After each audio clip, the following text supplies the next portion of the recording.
And we're live back at the 2022 NJCAA Region 20 baseball tournament. We just saw one heck of a game earlier today with Frederick advancing to the finals with their defeat over Essex 7-4. And right now, game 2 of today is the loser bracket game. Both teams losing yesterday. Catonsville, of course, in that wild 20-17 game, one of the craziest games I've ever seen or called in my entire life. And then Chesapeake coming in here today with a loss as well. So it's do or die for Chesapeake, do or die for Catonsville coming up. And our first elimination game of the tournament. Yeah, first elimination game of the tournament. Somebody's going home right now. Now, whoever wins, if I read this correctly, has to stay on the field and immediately play Essex next, correct? Yeah, and Essex today. and this is big for Essex because they essentially get an entire game to just rest up. And we saw how long that first game went. This game was originally scheduled to start at 1. It's gotten pushed back to start time 2:15. So, and for Essex, they might have to wait even longer. It's starting to sprinkle rain out there. There are thunderstorms that are scheduled to start later this afternoon around 4 o'clock, which is in about an hour and 45 minutes. Yeah, we'll see if the rain stays away. But cloudy skies for sure, gray skies for sure. We're going to have a game time temperature of just under 70 at 69 degrees. The forecast says it's going to drizzle at some point. It doesn't say when, but not as muggy as Game 1 was. Game 1 was muggy, foggy. The air just felt thick and wet. But here in Game 2, it's a lot more. It's still pretty warm out, but a lot cooler. A lot of jackets out there among the crowd. Solid crowd for Chesapeake, by the way. They've got a lot of fans who have come out here. Catonsville, not as much, but they're starting to trickle in. Yeah, I expect the stands to fill up. I mean, they filled up real nicely yesterday with Catonsville playing. And also, Catonsville is the home team in this game. Yep. They were the away team in their home stadium yesterday, which was in their home field yesterday. And that was really it took me a minute to really to get in the groove of that because I kept looking at them thinking, it's the home team. It's the bottom of the inning. When anytime they came up, no. It's tournament time. They were the away team by way of seeding. Now, when they were the away team, they were on the away team. They were in the away team dugout, right? They weren't in their usual. No. No. Okay. They just went to their normal spot. All right. To make it even more confusing for us. But needless to say, we got through that game again, 20-17. And again, one of the wildest games I've ever been a part of. Speaking of Catonsville, the lineup, they have a similar lineup to yesterday. Roman March is going to lead off in left. Angelo Ramirez in center. Alex Elliott in right. Pete Howell over at first base. Tony DeAngeli is going to DH today. Lexi's Calderon, the power hitting Lexi's Calderon catching. Noah DeLuca at third. Chris Figueroa over at second base, and Orlando Perez at short. And pitching is Thomas Martinez. It's going to be interesting to see what happened. Thomas Martinez got the start pitching against Delaware Tech, the #1 team in the country. Catonsville swept them in a doubleheader. It's going to be really fun to watch, see what he can do today. Thomas usually this season has gotten the start at pitching in the second game of doubleheaders earlier in the season, but it's been a big chunk of the second half of the season playing exclusively at first base. So it's going to be fun to see what he can do here on the mound. Right. We saw him. He played first base yesterday in that game. Got on once, scored a run there to help that giant fifth inning that saw the Cardinals put up 9 runs in the top of the fifth there. Just a wild inning. So, yeah, we're going to see him on the mound today. And the Chesapeake Skipjacks leading off is Kyle Waters at short. Braden Killens, the power of Braden Killens at third. Will Glick at first. Mitch Jolico in center. Wilfredo Mendez Jr., who went yard yesterday as well in left field. Jackson Holla, if you hear me, on catcher. Ben Riddick, the DH. Dylan Young at second. Aiden Willard in right field. And Grant Thomas will be taking the bump for the Skipjacks. Now, the managers are out here meeting at home plate with the umpires, going over the ground rules and whatnot. I'm imagining that the skipper, Mr. Blue over there, knows a little bit more about this field than the Skipjacks do. Definitely. Catonsville is going to be wearing their home reds today, white trim, white numbers, and gray pants. Not a usual look, but they're going for it. Chesapeake, meanwhile, has got a nice camo jersey on, white numbers, navy trim, gray pants with blue trim on them. Yeah, we were talking about their unis as they rolled up during that first game. They went and they had their seats over there in the bleachers, and how it kind of resembles those the alternate unis of the San Diego Padres. And here come the Cardinals taking the field. Get their warm-ups in, get this game going. So the starting pitcher, Thomas Martinez, on the season, has made 7 starts with a 4-1 win-loss record. He pitched 39 2/3 innings, 6.13 strikes per game. He's averaging. He's got an ERA of 7.49. As I mentioned earlier, he usually gets the start in the second game of doubleheaders, but that was only through the first half of the season. Second half of the season, he's been more reserved on first base. But then again, he did have that big game against Delaware Tech where Catonsville got the sweep against the #1 team in the country. Yeah, Catonsville might be doing a de facto doubleheader today if they can hold on, if they can hold off the Skipjacks here. But you better believe the Skipjacks are not trying to go home early. Weather allowing, of course. Yeah, weather allowing. Yeah, the forecast does call for thunderstorms. Well, between the break, we felt a couple of drops between the breaks, so could only knock on wood and hope. Right. Well, what happens if they call the game? If they have to call the game, it'll all be moved to tomorrow. And tomorrow's I don't know tomorrow's forecast, but the last time I checked, it didn't. It looked about the same. So right. Players continue to warm up. We got some skipjacks. Kyle Waters kind of creeping towards home plate, taking some practice swings over there. He gives a little fist bump to Braden Killens as he heads toward the plate. And we're just about ready to go. Game number 2, Chesapeake versus Catonsville. Go ahead. I know I'm not supposed to show any bias, but considering I work for Catonsville, you're fine. Go Cardinals. Hey, if Dundalk was here playing, I might show a little bias myself. Shout out to them. Shout out to Rich Barnett and Deacon Storm, my partners over there. If you're tuned in, what's up? And here comes the first pitch. Martinez gets the sign. Fires in outside to start this one with a ball. Waters has got 53 hits on the season in 139 at-bats, 29 RBIs. He's averaging 381, so arguably the deadliest batter for Chesapeake leading off today. Martinez fires, catches the corner for a strike, 1-1 count to Kyle Waters here in the opening segment of this one. Looking for a good start today out of Martinez. Getting a bit of a light drizzle. Fires outside, ball 2. I'll check that. That's not a drizzle. That's the sizzle of hot dogs on the grill. I'm not wearing the usual headset, so I can actually hear things. Right. And not everything is muffled. Exactly. I thought that was rain for a second. So I keep one of these little earpieces off to the side. The 2-1 pitch. Inside, misses. Falls to 3-1. Now, while I like the camo uniforms, I feel like having they do have a disadvantage in that the names can't really make them out. Just realize that. Very true. Catches the corner, full count. There you go. We got a full count right off the bat. It's going to be fun. If that's any indication of how this game's going to go, let's do it. Waters digs in. Martinez gets his sign, fires, gets under it, fouls, back. That was bouncing off the safety fence over there.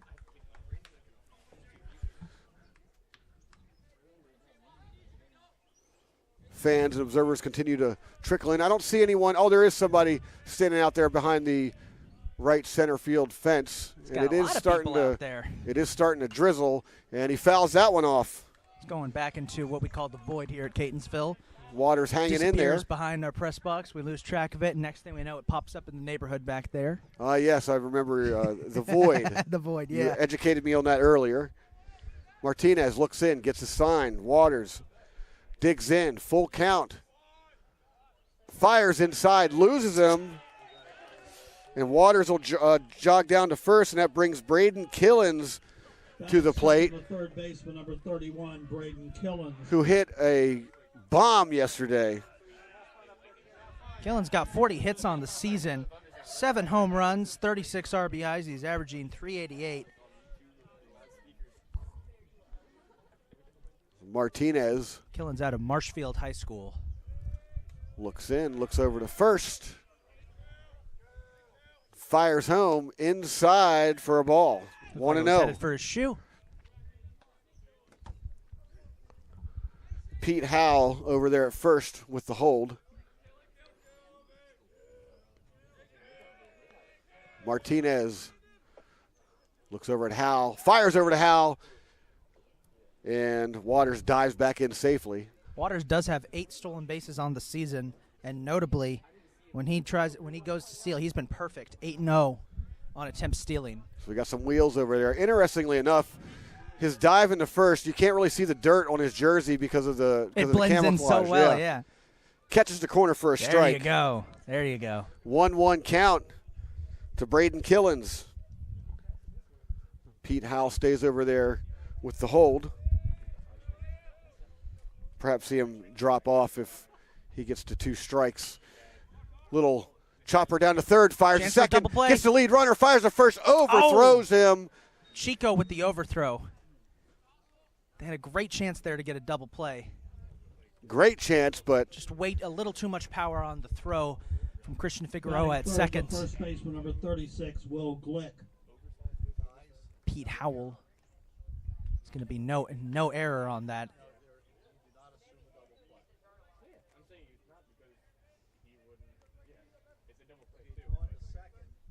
A good chance for the Cardinals, but now they still have one on. But with 1 out, as this is Will Glick.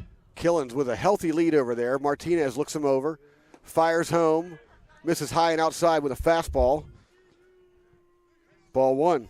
Glick's got 34 hits on the season, averaging .318. Impressive, .579 slugging percentage. You got his OBP, his on base? That would be .436. There you go. Wow. So better than 430 on base percentage. He gets on a lot. Well, they have most of Chesapeake's lineup has an on base percentage of above 400. So they can get runners on. That's for sure. Here's a pitch from Martinez. Gets under that one. Pop fly. There was some power in that. To Orlando Perez Jr. However, Chris Figueroa is going to come over and make the catch for the out. Good play by Chico. From the sound of that, I thought that was headed out of the park at first, but no, the angle. Right. Yeah, that was the kind of crack that you assume a big home run would make. Batting fourth, the center fielder. No, it just 6, bounced up there, and Calico. Chico was able to get under it. So Killens remains at first. We got 2 outs. This is Mitch Jolico, the center fielder, 40 hits on the season. Martinez fires high and outside. Averaging .336. 1 ball, 0 strikes, 2 outs. Runner at first. That's the situation here. Martinez looks in. Looks over to first, comes back, fires home. Low and inside in the dirt. Jolico had to do a 1-2 step there to avoid getting hit by it. Yeah, Legacy's Calderon doing a good job back there preventing that ball from passing. Lexi's back in the play-in game back on Tuesday. Took a beating. He got hit multiple times, including 2 shots between the legs by a bat. We had to joke to our athletic trainer, Abby, had to get an ice bath for him after the game. He got beat up so bad, but he's done a great job this season. Martinez catches the outside corner on that one. 2 balls, 1 strike. Killens, healthy lead. Howell with the hold. Martinez fires home. There's a ripper down the right field. It's going to get down. No, the right fielder, Alex Elliott, tracks it. Catches the line drive on the run, and that's it for the Skipjacks in the top of the first. Catonsville is going to get their first crack at it. Bottom 1 coming right up. We played a half inning with no score.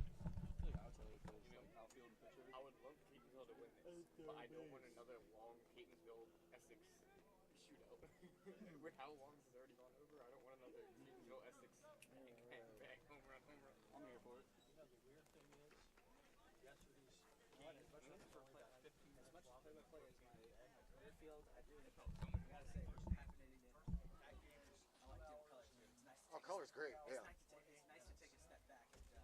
And you're still relatively new, right? Yeah, so if he got another D on the second one, there's no way. He would have to get like an A on the last one to even come close to pass him. And that's like the majority of the grades in the class. All the other like little quizzes. Here's what I recommend you do. Like, do the color, right? But try to pay attention to how many times I'm repetitive on what's going on in the game. Like every pitch, anytime something resets, balls, strikes, runners, on, what inning is it? You always and you have to assume that people are just tuning in. They don't know what's going on. You know what I mean? So that's one thing that I did hear you in the game. You missed that a little bit, but That's forgivable. Trust me, don't. But get into the habit of like ball strikes, inning, and how many runners are on. What's the situation on every single pitch?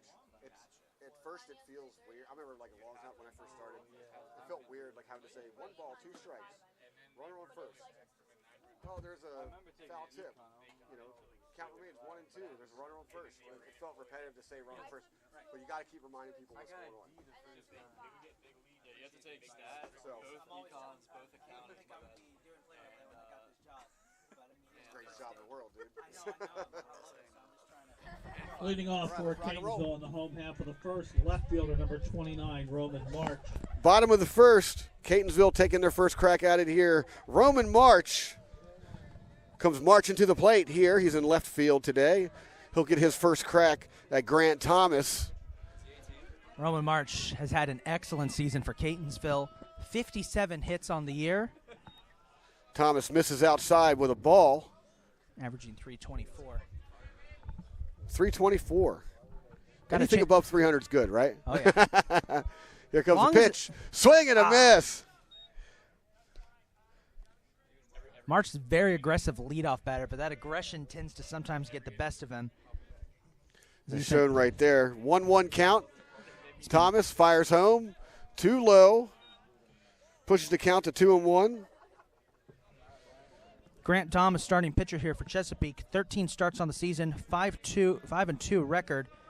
He's thrown 62 strikes, and oh wow, oh no, foul.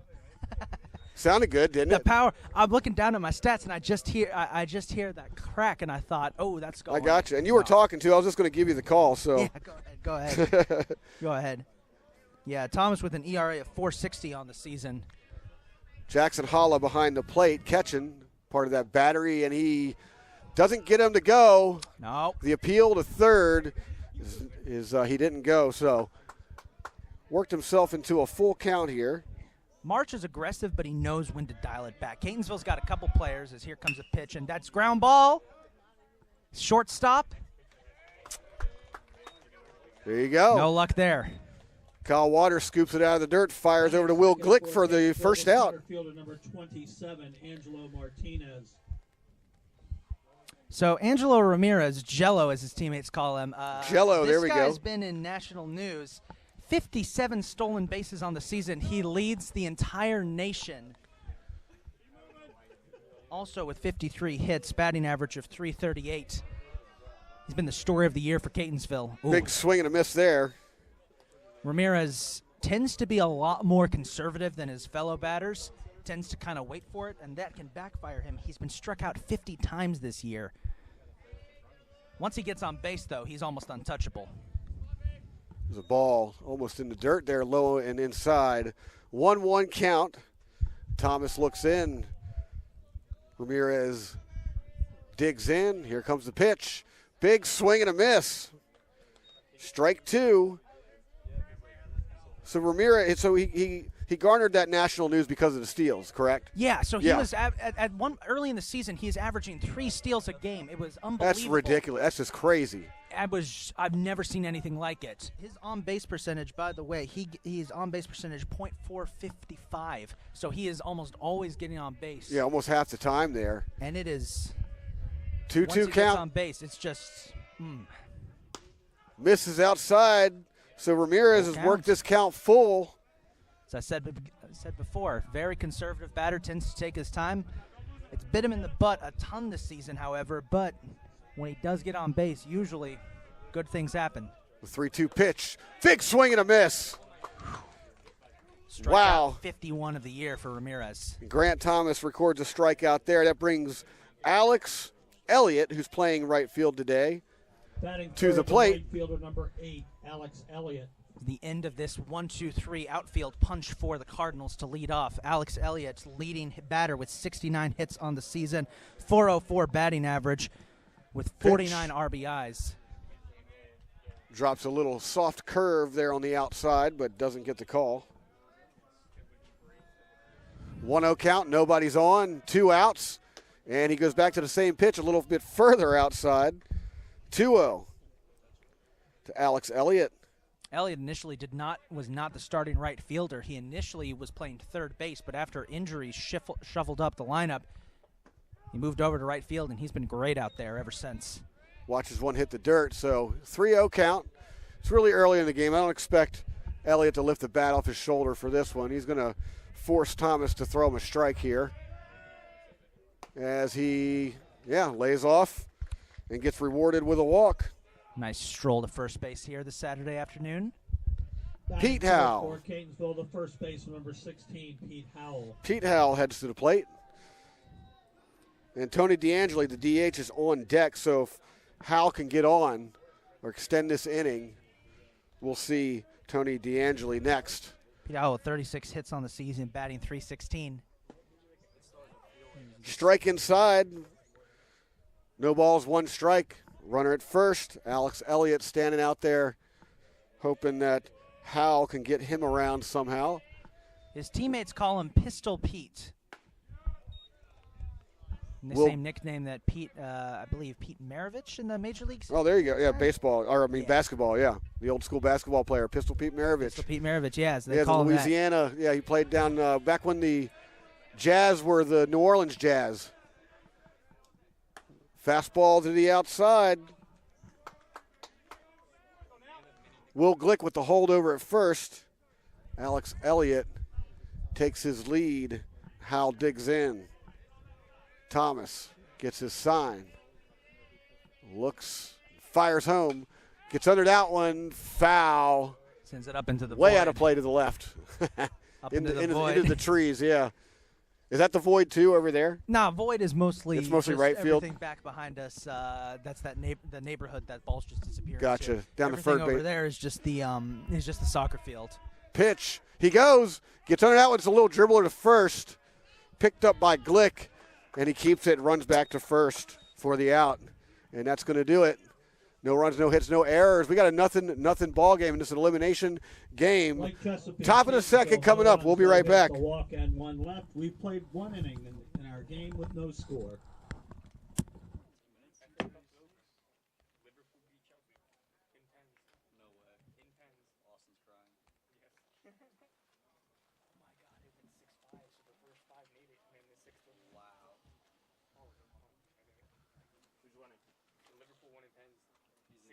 He's in tears. They went to sudden death penalties. They won? Yeah, they went to sudden death penalties. 0-0 at full time and then 6-5 on penalty shootout. Wow. I'm trying to find a good game.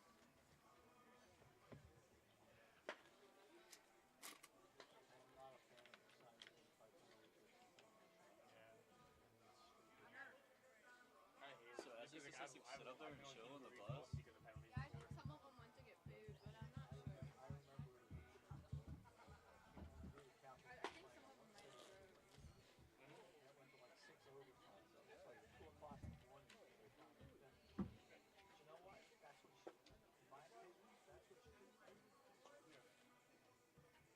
I will say if it was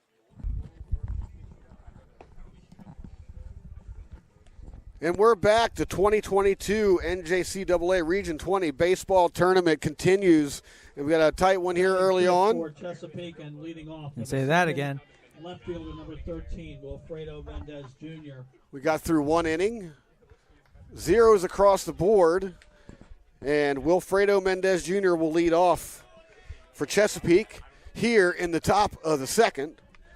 Again, Catonsville is the home team here in their home ball field. As you can see the Cardinals logo out there in center. And here comes the pitch. Oh, he had to duck there. Mendez had to duck and got out of the way, fortunately, as that was heading right for. Martinez lost control of that pitch, looks like. Yeah, that was, he's not headhunting or anything like that. Just the ball's a little wet. I mean, the field's a little wet out there. And it's going to get a little wetter because it's starting to drizzle just a little bit. Fires home, does not get the call. Ball two. Mendez with 39 hits on the season and 94 plate appearances, averaging .415. Here's the pitch, fires home, gets under that one, high fly ball, deep, or not deep, I mean, that looked a lot deeper than it was. But Alex Elliott able to track it down out there and right for out number one. See, Alex Elliott out there, people wouldn't people would assume he's not that fast considering how tall and lanky he is. He's Right. got some wheels on it. Yeah, he did. He got to that ball pretty quick. It's funny, off the bat, the ball felt like, it sounded like it was going to go a lot further than it did. But again, this haze has kind of kept the ball in the park today up to this point. 1 home run in our first game. Jackson Holla is up next. 88 plate appearances, 23 hits, batting 261. 261. There you go. 261. Yep. Looks at a strike, and here comes the next pitch. Misses high and outside. 1-1. 1 out. Base is empty. Martinez looks in. Calderon gives him the sign, fires home, inside, and he hits Holla, who's going to got him on the back of the thigh there. Yeah. Holla tried to turn away from it at the last second, and it caught him right on the back of the thigh. Kind of grimaced a bit, and he will trot off to first. Hitter number 35, Ben Riddick. And that brings the designated hitter, Ben Riddick, to the plate for his first plate appearance today. 67 at-bats this season for Riddick. He's got 18 hits on the year, 15 RBIs, 269 batting average. Martinez fires home. Big swing and a miss. He's a slugger, too. 537 slugging percentage on the season for Riddick. Pete Howell with the holdover at first. Jackson Holla takes his lead. Martinez looks over, comes home with it. High and outside with a miss. Ball 1. I love this little score app here. It actually yells at me when I push ball. It's like, ball! Really? It's pretty funny. I don't have it turned up very loud, but you'll catch it. Right. He's going. Runner going to second. He's in there. So Jackson Holla Not gets a quick stolen enough. base. Let me score this real quick. Just wasn't quick enough Stolen there. base. Whoops. He can't steal first. Steal second. There we go. So runner on second. 2-1. 1 out. Riddick digs in. Martinez looks back, comes home, misses high and outside again. 3 balls, 1 strike to Ben Riddick. Calderon flashing the signs. He's going to stay right there in the middle of the plate. Actually, he scoots in a little bit, looking for something low here. And he gets it. Roped. Base Right hit through to the left gap. field. And around, first March comes in. Jackson Holla. He's going to come home. He's going to score the ball. Squirts by Roman March. And around second is Ben Riddick. And he's going to get into third. That ball's got to be soaking wet. It slipped out of Rowan March's glove. It slipped out of Noah DeLuca's glove. Orlando Perez couldn't handle it. It slipped out of everybody's glove. And Ben Riddick ends up on third. Jackson Holla scores. So Chesapeake starts this one off with a lead, 1-0. They'll ring up the second baseman, Dylan Young.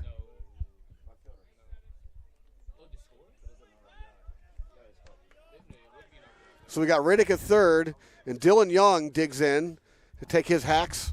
Martinez, he squares He the was gonna go bunt. for a bunt. Oh, got away from Calderon. Looking for that suicide squeeze there.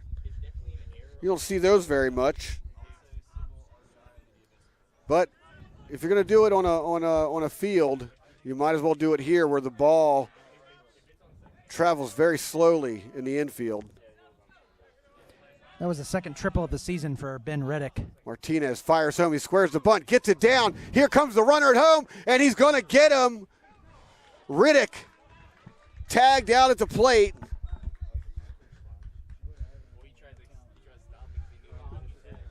So he'll reach on a fielder's choice there.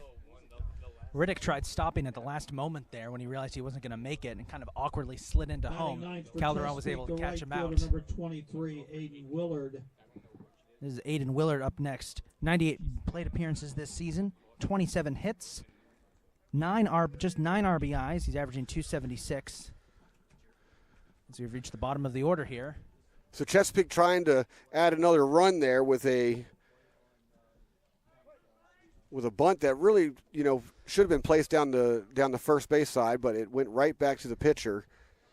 And Martinez was able. Oh, he gets under that one. Fly ball center field. Jello's back. Ramirez backs up, makes the catch, and that's the third out. 1 run, 1 hit, no errors. Chesapeake with the lead.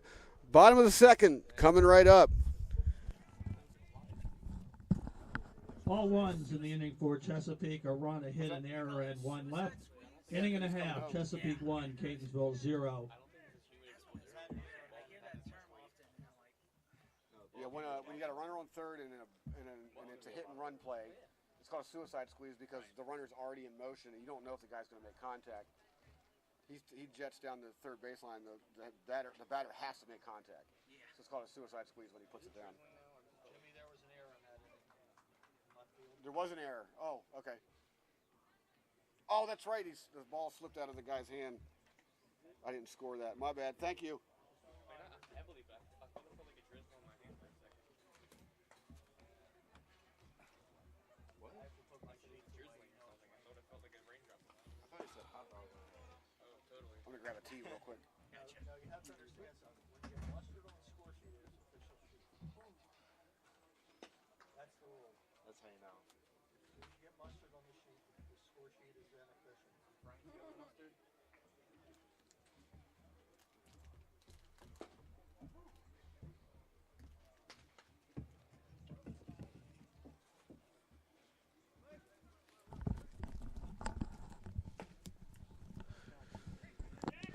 2022 NJCAA Region 20 baseball tournament continues. Chesapeake with an early lead here, 1-0. They put up 1 in the last inning, and there was an error in that inning, so my bad.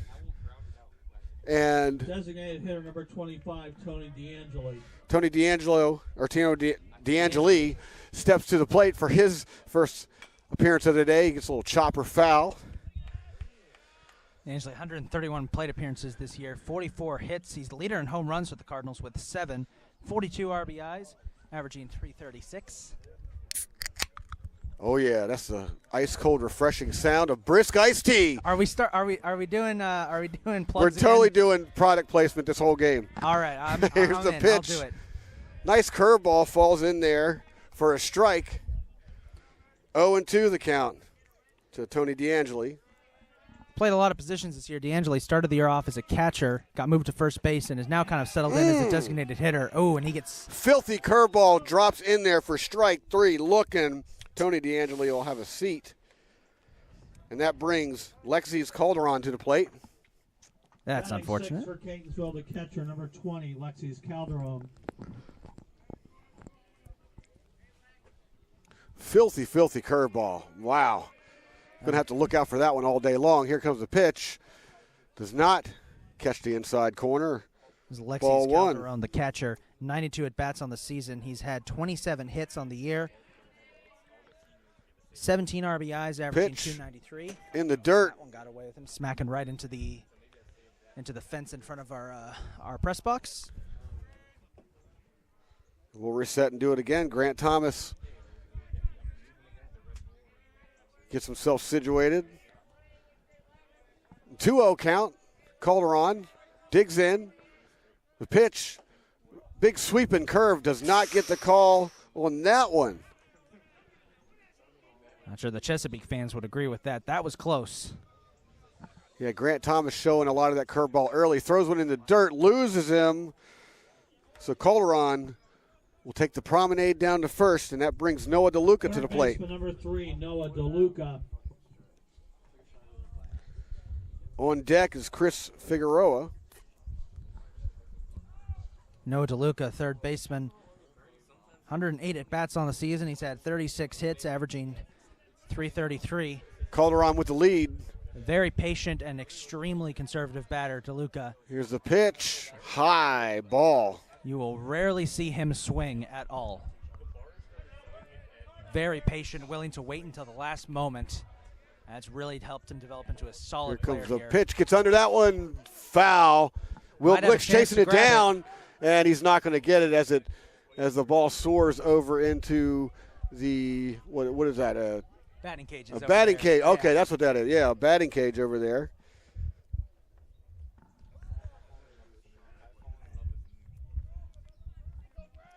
DeLuca digs back in. We'll do it again. 1-1 count, 1 out. Runner at first. Here fires home, too low. Ball 2, 2-1. It's rare to see DeLuca swing like he did there. I mentioned he rarely does. Will Glick with the holdover at first. Calderon with the lead. Fires home, gets under that one. Popped him up. And Wilfredo Mendez Jr. tracks it in, makes the catch. And Calderon will return to first. Good idea by DeLuca, but just not enough power Batting eighth for Catonsville, on the swing. second baseman number 5, Christian Figueroa. Christian Figueroa is second baseman up next, nicknamed Chico by his teammates. So Calderon, the runner at first. We got 2 outs. Figueroa digs in and waits the pitch. There's a shot to right. It's going to get down for a base hit. And Calderon's going to move up to second. Right over the head of the second baseman. He didn't even flinch or make a move towards it. I think he knew there's no way I'm getting that. For Catonsville, the shortstop number 1, Orlando Perez Jr.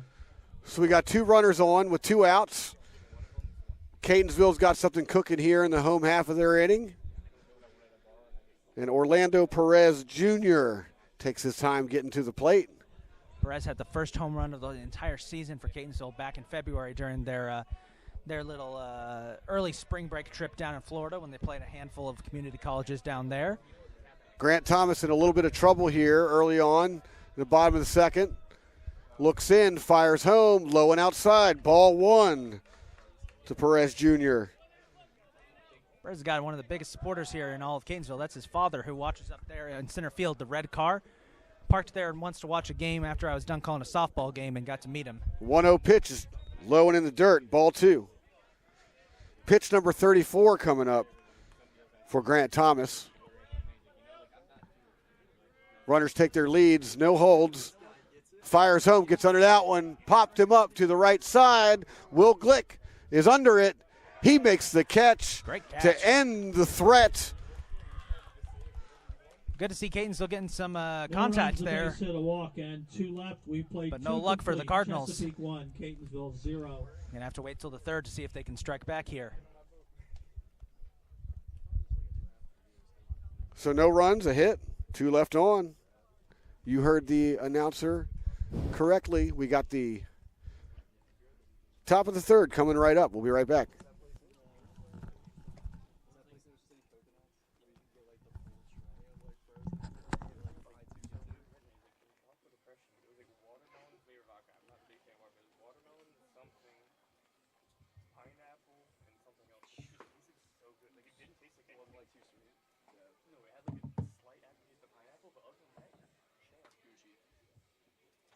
Sometimes I get too wild with all that shit. It's too sweet.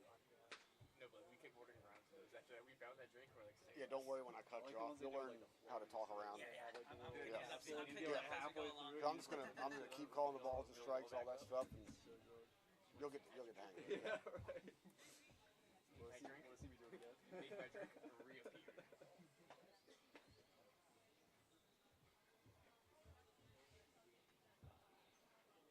It's crazy how, like, as you get older and like experience more shit too, like your drinking preferences change. Yeah. Like, When I was in high school, I would drink whatever the fuck was in front of me. yeah, I'd be drinking vodka. Vodka that. You got vodka, I'll do something. I'll find it something. all night Now it's like, long. I'll find my like go-to like handful of drinks. It's like, what do you 2022 NJCAA Region 20 baseball tournament continues here in the top of the third. Chesapeake with a narrow 1-0 lead over the home Catonsville Cardinals. And leading off, we're at the top of the order. Chesapeake skipjacks Kyle Waters, who walked in his first plate appearance, as he digs in, and Tomas Martinez gets his sign looking in. He fires home in the dirt for a ball.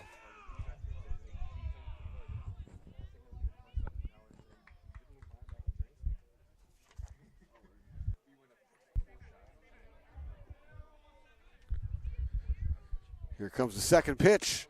Misses high and outside. Kyle Waters backs out of the box. Checks down to third. Gets his sign. 2-0 count coming up. Or 2-0 pitch, rather. Martinez looks in. Fires home. And he loses that one outside. Favorable position here for Waters. 3-0. I wonder if they're going to go ahead and green light him here. We shall see as Martinez looks in. Fires a fastball low. Does not get the call. And on 4 straight pitches, Kyle Waters is going to trot down to first, and that brings Braden Killens to the plate. Third baseman number 31, Braden Killens.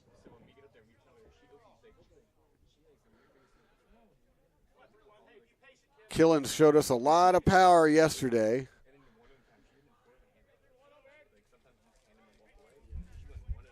And with no outs here, he's looking to go to work. Martinez looks in, looks over at first, fires home in the dirt. 5 straight balls Tomas is by going to Martinez. calm down here and realize it's only the top of the third. We're still early in this game. It's a long game. You don't have to be going so aggressive here. Just calm down. Tight 1-0 ball game. Skipjacks with the lead. Martinez looks in, looks to first, fires home, and that one, nice little break on that slider, catching the outside corner for a strike. His first strike of the inning. 1-1 count to Braden Killens. Waters takes his lead over there. Howell's holding. Martinez fires home. He gets under that one. There's a long fly ball. Big deep shot. Left field. However, Roman March tracked it down. Caught it. March put a little too much oomph in First the baseman throw back number into the 36, infield. Will Glick. Shortstop Orlando Perez Jr. had to jump to try and grab it and still couldn't hang on to it. Here comes Will Glick, third baseman out of DeMatha Catholic in D.C.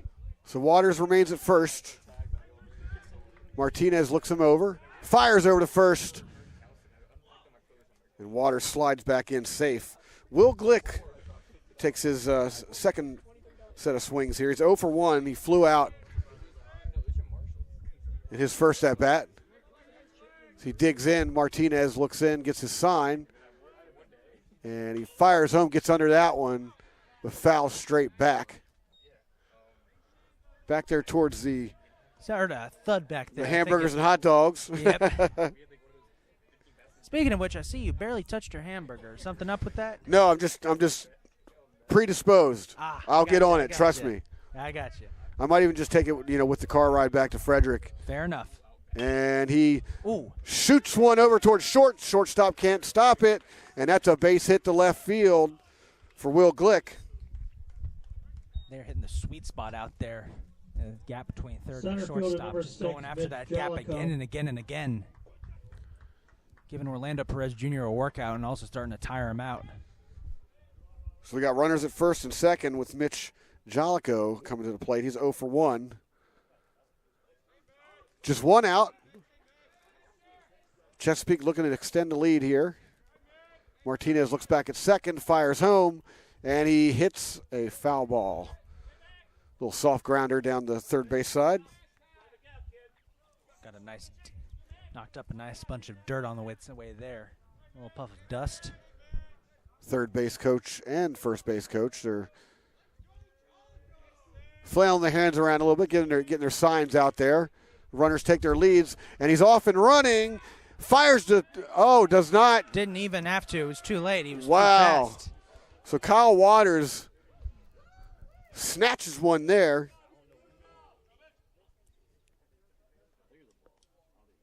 Hey, Blue, what's the count? Thank you. 1-1 count. Jellicoe digs in. One out, but there's a runner over there at third. Runner at first. And Jellicoe looking to do some damage here. Martinez looks in, fires home, and outside for ball 2.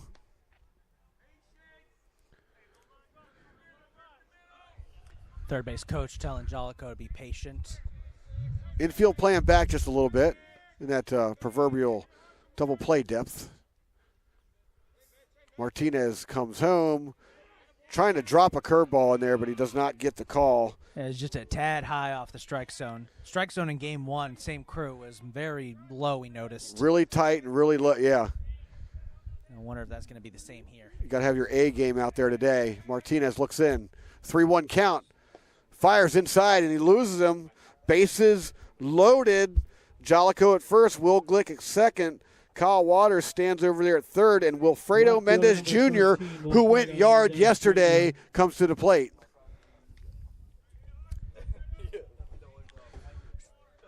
Catonsville in trouble here in the top of the third. Cardinals fearing a situation like this. Corners in. Fires home in the dirt. Wild It gets pitch. by him, but not far enough for Kyle Waters. He's going to stay put over there at third as Calderon hops out of his squat down there very quickly to get to that one. Waters expressing a lot of restraint there. A lot of runners would love to take off the second they see a wild pitch like that. But most of them, the catcher's going to be able to scoop up easily. So we're going to have a mound discussion here between Coach Blues coming out to have a chat with Martinez. Just trying to slow him down here a little bit. There is some action in the Catonsville bullpen. See who we got out there. We've got a thrower out there. He's wearing a sweater, so we can't tell. Well, they got Joe Alfonso out there. Max Cutts, we just been told. Max Cutts is in the warming up in the bullpen right now, so you take note of that. As everyone goes back to their positions, Wilfredo Mendez Jr. ready to step to the plate as the umpire finishes taking his note. All right, here we go. 1 out, bases loaded. Corners are in. Third, Noah DeLuca's playing on the grass, just about, right there on the edge anyway. And that ball is outside and in the dirt. 2-0.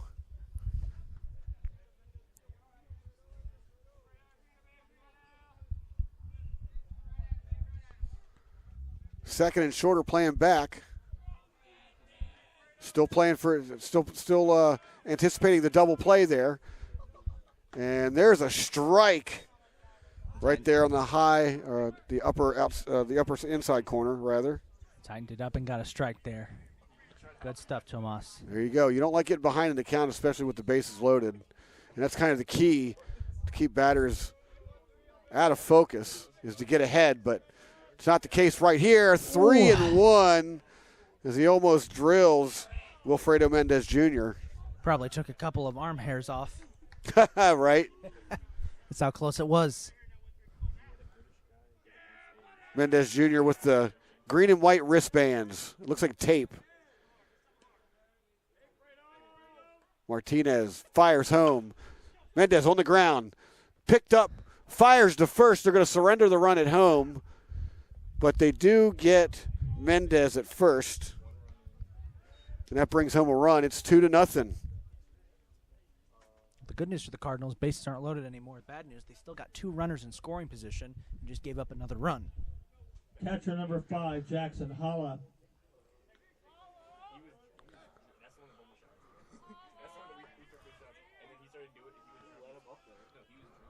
Now they've got Jackson Holla up. 2-0 ball game. Runners at second and third. Jackson Holla, who went yard yesterday, steps in, and he Foul there. yeah, Don't want to fouls alarm it. anyone, but it is beginning to rain here at our CCBC Catonsville baseball complex. I We thought are- it was the sizzling of the grill again, as it has been throughout the afternoon. I thought, but looked over and know the tent right next to us that's covering up our camera equipment starting to get soaked. So it is a steady. Martinez looks in. We are live from Catonsville, Maryland. Fires high and outside. Ball 1. 1-1 count. Runners at second and third. Ben Riddick's on deck. So if Jackson Holla can extend this inning, we'll see Riddick fires home. And that drops Beautiful. in. That's an understatement. That was an excellent Gorgeous. pitch. There you go. Curveball started on the outside quadrant, like outside, it was heading to be a ball, but then it broke inside right there into the strike zone. That's exactly how you want to throw a curve right there. He fires in the dirt. Ball pops up. Here comes Will Glick. He's going to score, and Mitch Jolico is going to move up to third on the pass ball. It's a wild pitch, I imagine. I think it bounced off the plate and then bounced off Calderon's face mask and went flying off into foul territory. Bad luck here for the Cardinals. It's 3-0. So the Cardinals trailing 3-0 early in this one as the mist is starting to come in and the light drizzle. Here we go with a pitch, high and outside. Conditions are starting to kind of be like what they were this morning, although it is a lot cooler. Right. This morning it was like a hot rain, steamy rain. Right now it's a lot cooler. Steady drizzle. Going to see if that intensifies here as there are storms scheduled for later this afternoon coming in. Full count. Martinez looks in, fires home, and he lost him. Very close. I don't know. Very close. I don't know if I would have kept that a ball. That was. Designated hitter number 35, Ben Riddick. What a 3-0 lead. Holla doesn't have to be aggressive there. However, those high pitches up like that with those high sliders are really hard to stay off of. But Holla managed to do that, and he trots down to first. First and third, 2 outs. Ben Riddick digs in. Chesapeake 3, Cardinals zip. And there's a ball in the dirt. The dirt around home plate starting to look a little bit slippery. Wouldn't be surprised if they take a break here, a short break here, just to dust off home plates. We got a mound discussion coming up. Looks like we're going to get a pitching change. See who's going to be coming out. Yep, Tomas Martinez is going to come out. So here comes Max Cutts.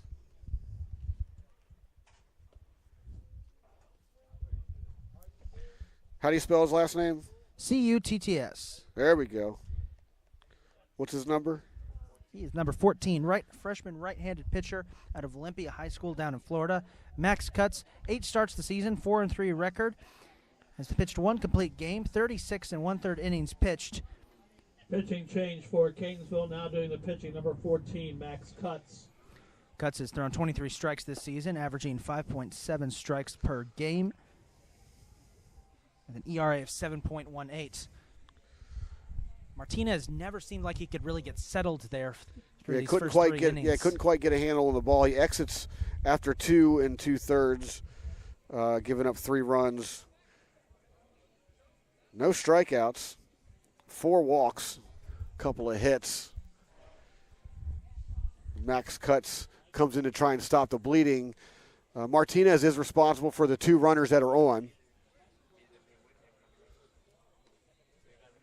But we do have 2 outs, and Cutts takes his warm-up pitches.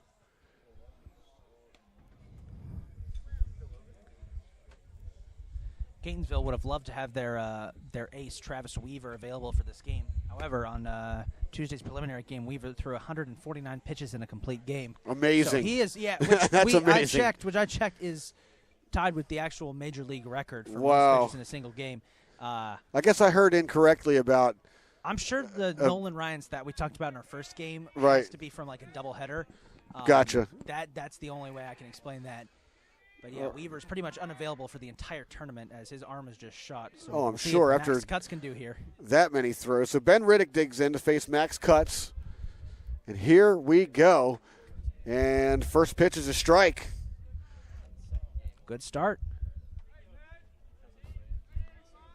1-1. Runners take their leads. They're at first and third. 2 outs. Max Cutts looks over. Fires home. Runner takes off. And Calderon never intended to go to second. He was focused perhaps it was a double steal, one of those little whoopsie-daisy, send the runner to second. As soon as the catcher throws, send the runner home type trick plays. But Calderon wasn't having anything of it. So runners at second and third now with 2 outs on the 1-2 count. Swing and a miss in the dirt. Drop the strike. Calderon's going to pick it up, fires to first to do it. complete the out. So Max Cutts comes in and gets him out of it. Chesapeake 3, Catonsville coming to bat. Still have yet to score. We'll be right back. Bottom of the 2 third. runs, 1 hit for Chesapeake in the third. We played 2.5. Chesapeake 3, Catonsville 0.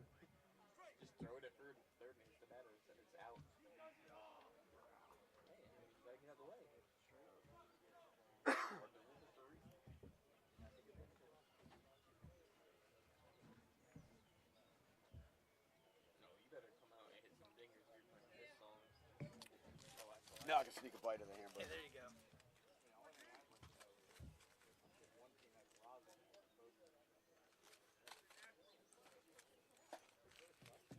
I don't mind cold grill hamburgers. They're still good.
(2022) NJCAA Region 20 baseball tournament continues. Third, left fielder number 29, Roman March. Back to the top of the order. Roman March digs in for the Cardinals. 0 for 1 on a ground out today. Here comes the pitch. Looping curve catches inside. Strike 1. Angelo Ramirez on deck. There's a ball there. 1-1 count.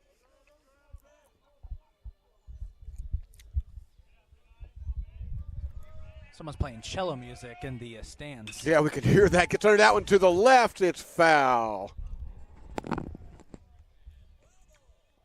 You hear that? Did you pick that up? I did pick that I up. love that it talks to you. It does. My digital scorecard talks to us. Remind us what the name of the app is. iScore. iScore. iScore baseball.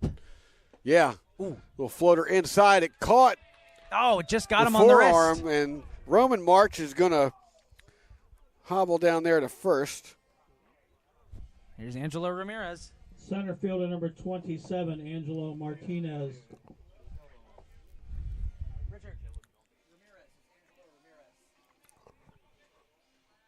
Isn't that what he said? Angelo Ramirez, yeah. So Roman March is over first. He fires. He gets back. Nice little pickoff move there by Grant Thomas. Yeah, Thomas should be worried here. Should be wary here. Will Pretty much Glick, everyone on Catonsville's Will Glick with the hold over there. pretty much everyone on Catonsville's roster can steal at will. Fires home. Big swing. Big miss. Ramirez is going to 0-1 pitch coming up. Sorry, what was that? No, I was just saying Ramirez is taking a moment here to adjust his the strap on his leg. Yes. Go ahead. Ramirez digs in. March takes a medium lead. He takes off. Oh, he does not take off. It looked like he was going to Was about go to. ripping down the line there. Chesapeake bench definitely thought he was gonna. Just a collective yell from them, and March just stopped the second he took one step. I thought he was going too. It was a good sell. He can. Pretty much everyone on this Catonsville team can. Thomas fires home, gets on that one, pop fly. Center fielder, Jolico tracks it. However, it's Wilfredo Mendez Jr. that gets under it for the catch and for the out. 1 out. Not a great day at the office so far for Angelo Ramirez. Right fielder number 8, Right. Alex Elliott.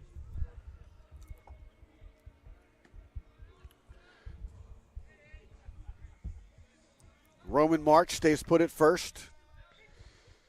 And Alex Elliott digs in. Fires over to first. Oh, it March gets is gonna by the go. first baseman. March takes off for second. Head first slide. He's in there. First baseman slipped there. Trying to get that throw. Well, this is a good runner in scoring position here for Alex Elliott. Elliott is a fan favorite here at Catonsville. He usually gets massive contingent of fans that come out here pretty much every week to see him. So March is at second. And there's a curveball falling outside. Ball 1. I gave it to the pitcher. Just because he's a thrower, but there's a strike. Even things up 1-1. But we can always change it.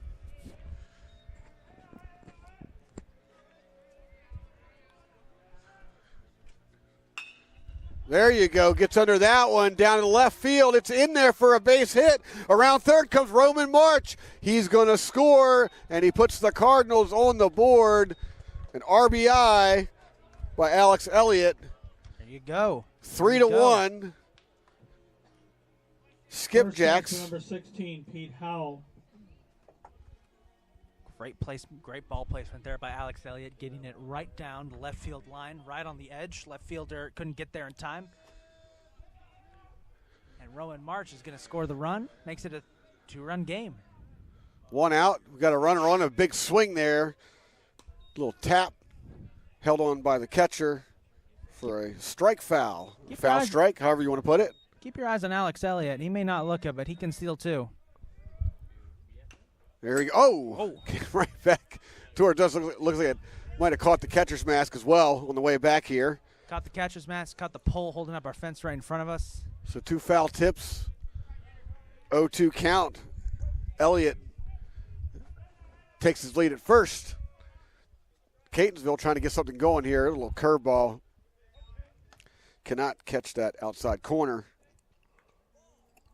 1-2. Pete Howell ground out his first at bat. Looks in, fires home in the dirt, and Elliott stays put. 2-2. Rain has subsided to just a light drizzle now. Very good. We can play in this. Yes, we can. Thomas gets his sign, fires home, and that fastball is way too low. And Pete Howell has worked this count full. Started off with 2 foul tips and sat on 3 consecutive balls here to make the count full. Here's the pitch. Foul. That's a rocket foul way down the left field line there. Cracked it right out of here. Yeah. Made good contact, but just was just too late on the swing. Foul ball. And that was pitch number 50 for Grant Thomas. So he's hit a little milestone there. We'll do it again. Full count. Runner at first. 1 out. Thomas looks home. Fires to the plate. There he goes. That's a deep fly ball to left field. Tracked by Mendez Jr., who makes the catch for the out. So that was a very loud out there. Designated hitter bring up number Tony 25, DeAngeli. Tony DeAngeli. Through the first half of the season, I called him Tony D'Angeli. Didn't realize that I the D love was it. separate. I may have called him that at some point. I don't know. But Alex Elliott stays over there at first. That ball was just hit too hard for an advance. Plus, you don't really want to test the arm of Wilfredo Mendez Jr. this early. Anyway, with a 3-1 ball game, let's leave it up to, the strategy there is just leave it up to Tony DeAngeli to try and advance you. And he misses there for ball 2. 2-0 count. Too. If there's somebody you want in the clutch, it's going to be Tony DeAngeli. That's how he got his starting position with the team. He filled in an early series game, got a walk-off 2-run RBI. I think it was a double. Thomas needs a strike here. And DeAngeli thought he might have been thinking the same thing, but he gets that strike. throws a little hanging curve in there that DeAngeli just lays off of. The pitch gets under that one. Right field. Will Glick, the first baseman, runs back all the way to the fence and can't get to it on the first base side. Good effort there by Will Glick. He's done that a couple of times today, just chasing those fouls out there. Yeah, Glick's definitely giving his legs a workout over there. Right field foul territory, much deeper than in left field, so a lot more room for the infielders to work with if something gets popped up foul over there.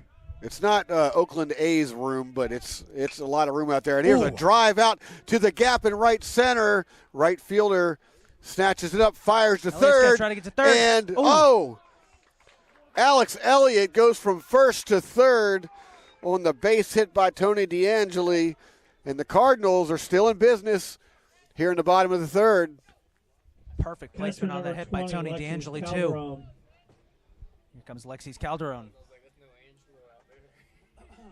Who this is not the first time this season that he's had to do this. Alexis Calderon often this season will get geared up in his catcher's gear and takes a little time getting to the to the plate because there's 2 outs. Well, there's 2 outs. It's like, what do you do?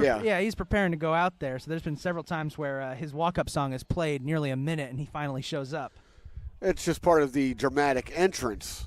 It's like pro wrestling style, right? Oh, yeah. So DeAngeli is at first, Alex Elliott at third, and Calderon gets under one, and Glick's running back.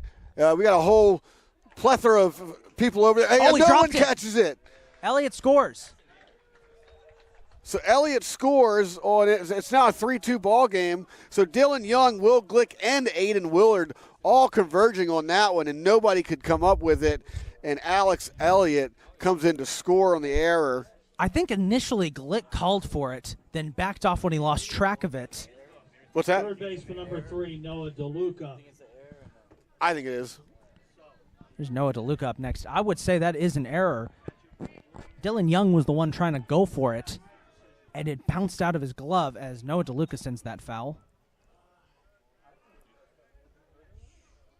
I think he could have, too. I mean, I'd put that in error on second base. I think anything extra was his own fault, you know. Runners at first and third. In there for a strike. Right. Got an interesting conversation going on here between the members of our press box trying to say who that error was on. I think first base lost track of it in the rain, which has picked up a bit. Ooh. And there's a shot to the right side. Oh. It squeaks through to the outfield. Tie game. Calderon around second. He's heading for third, and he's going to get to third standing up. And as the rain begins to pick up, we have a tie ball game here, 3-3. 3 up, that's right. You can never count out Catonsville. Second baseman number 5, Christian Figueroa.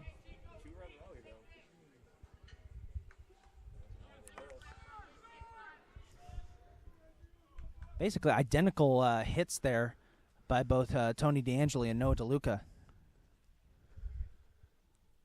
And we got a mound visit.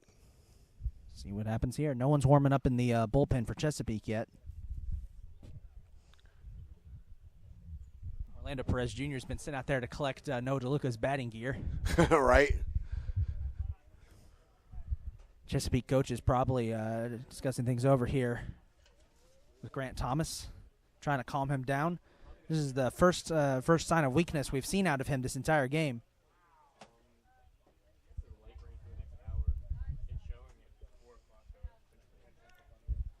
And they'll leave him out there.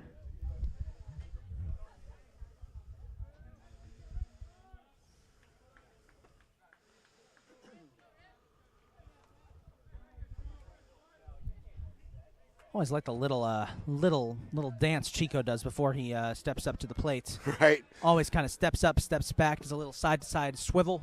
So we got first and third, 2 outs, tie ball game, 3 up, and Christian Figueroa.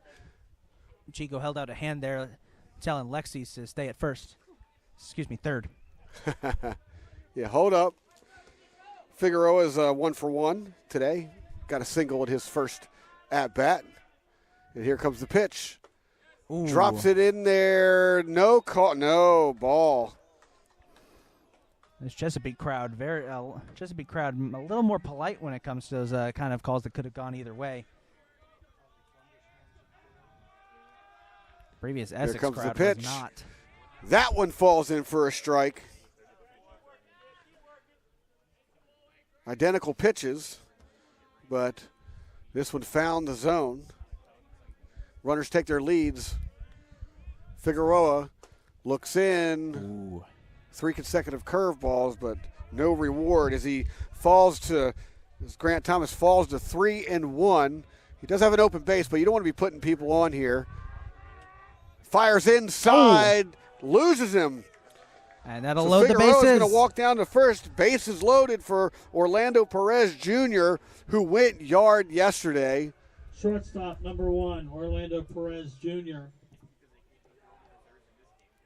Catonsville with all the momentum right now. And they don't look keen to give up anytime soon.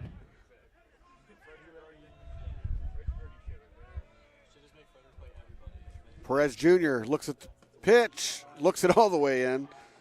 Starts him off with a ball there. Figueroa on first, DeLuca on second, Calderon on third. Infield normal depth, outfield normal depth. Thomas fires home, drops in a curveball, strike 1. Perez is probably going to play it safe here, try and draw a walk. Here's the pitch. He goes around, ball hits the dirt, pops out in front. No question, though, that he went around on that one. I don't think anyone has an issue with that check swing. The 1-2 pitch. Bases jacked. Gotta be careful here, Orlando. Ooh. Gets on that one, ground ball to short, scoops it up, fires to second for the force out, and Chesapeake gets out of this one relatively unscathed. However, we got a tie ball game. It's 3 up.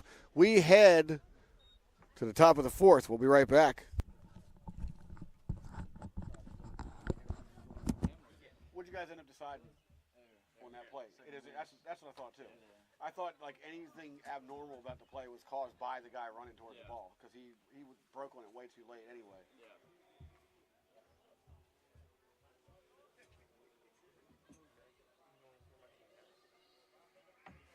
For Catonsville in the third, 3 runs, 3 hits, 2 errors, and 3 left. We have played 3 and we are even at 3.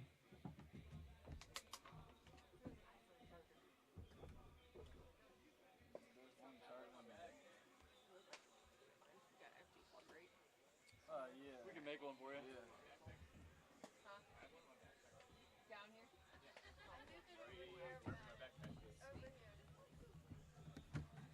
have one in my car. I've been looking at this thing on radar so much my phone's getting. What happens when you look at the weather radar or multiple apps for 3 hours straight? Thank you. Oh my gosh, right? Oh gosh. It looks like it's staying lightish like this, so hopefully we can get through. I'm standing up for a minute. Hopefully we can get through here. Yeah. It's gonna be a matter of like how More much of office this when it gets like iffy. that's where it looks like it maybe starts getting a little darker big. So it's just gonna keep that eye on like what the field looks Everything like. after that looks fine. It's that 4 to 5 that makes me nervous. But then if I look at anything other than Apple, like it says there's no lightning or anything. Yeah. Apple one is the worst. I'll look at that, but I'll never 2022 NJCAA Region 20 baseball tournament continues. We've got a tie ball game, 3-3.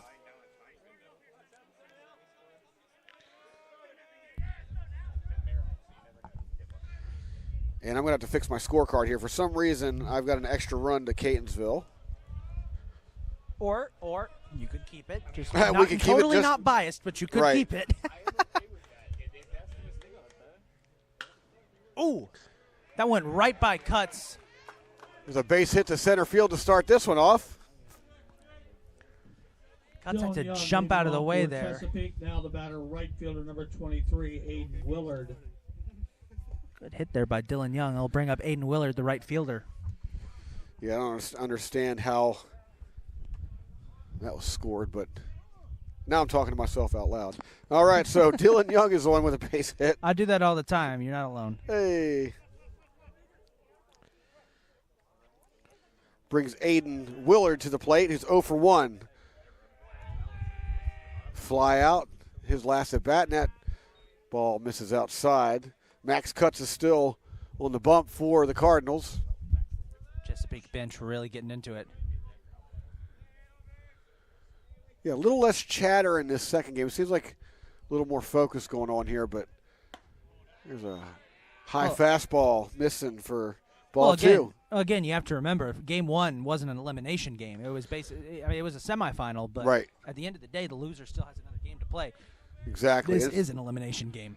Whoever with loses. Frederick advancing to the finals, it's going to be really hard for them not to. I mean, how do they lose twice in this tournament? You know, in a row. You know what I mean?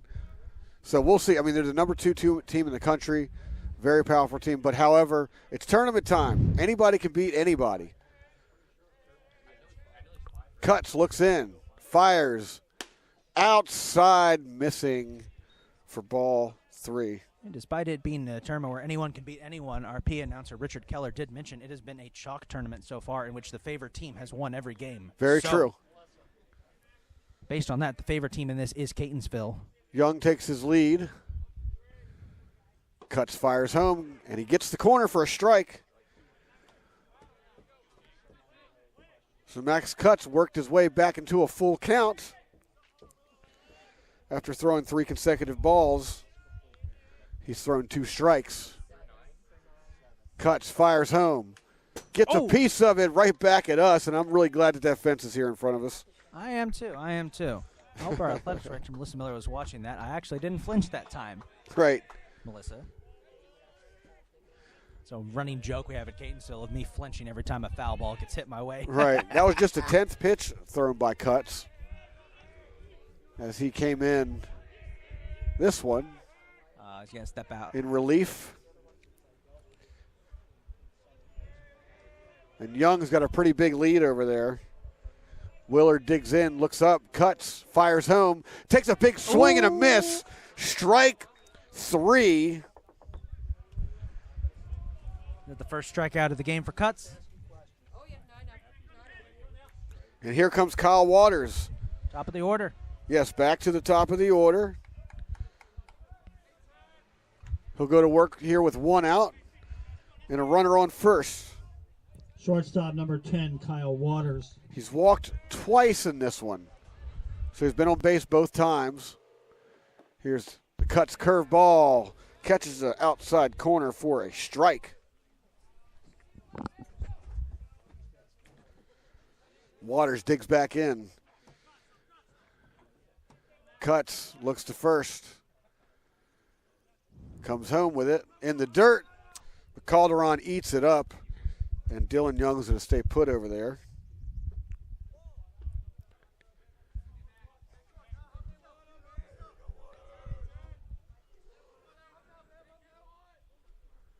Infield, normal depth. Everyone's at normal depth.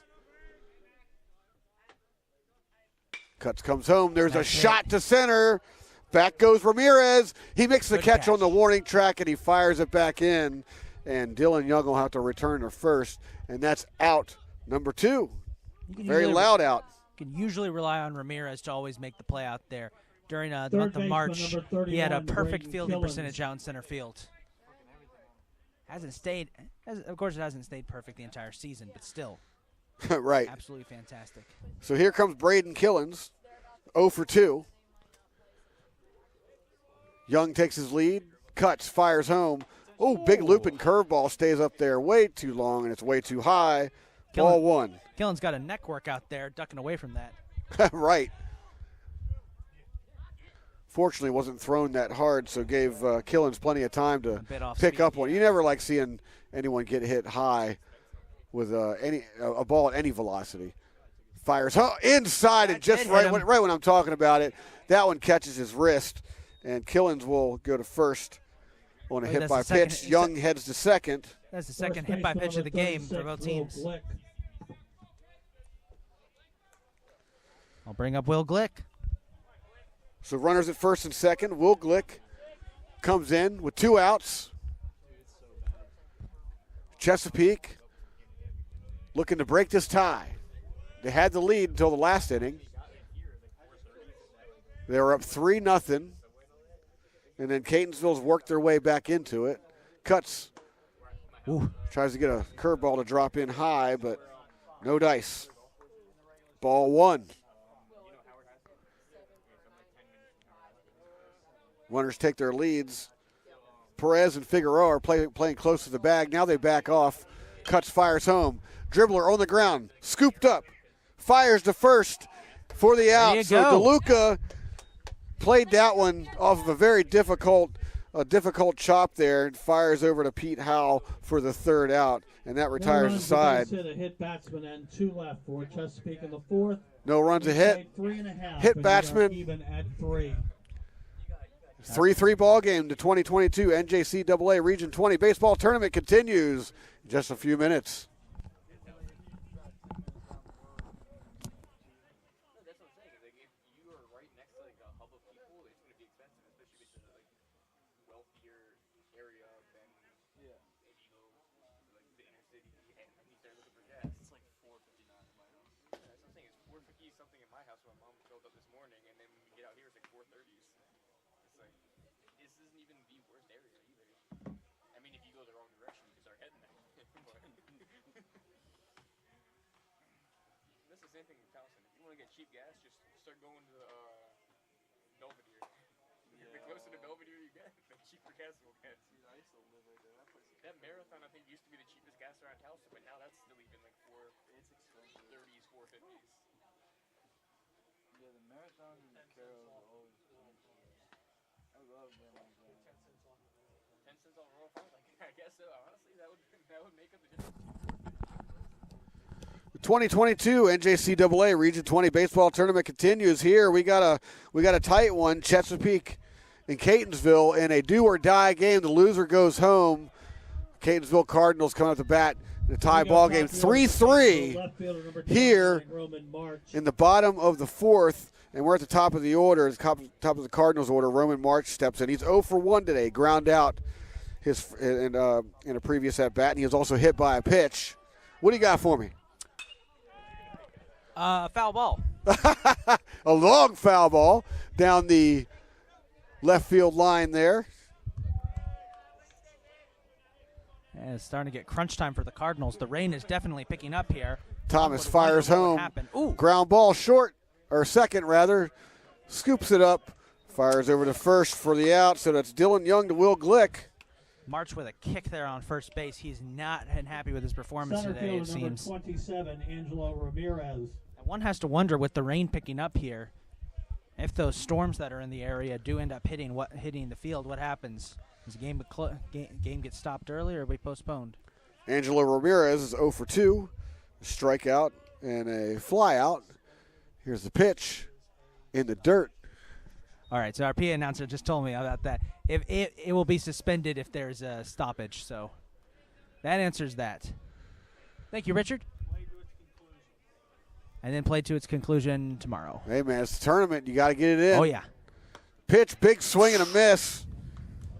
So Thomas showing some velo there, overpowering Ramirez in that pitch. Catonsville's 2 leadoff batters have not been having great days. Roman March reached just once on a hit by pitch. Angelo Ramirez hasn't reached at all.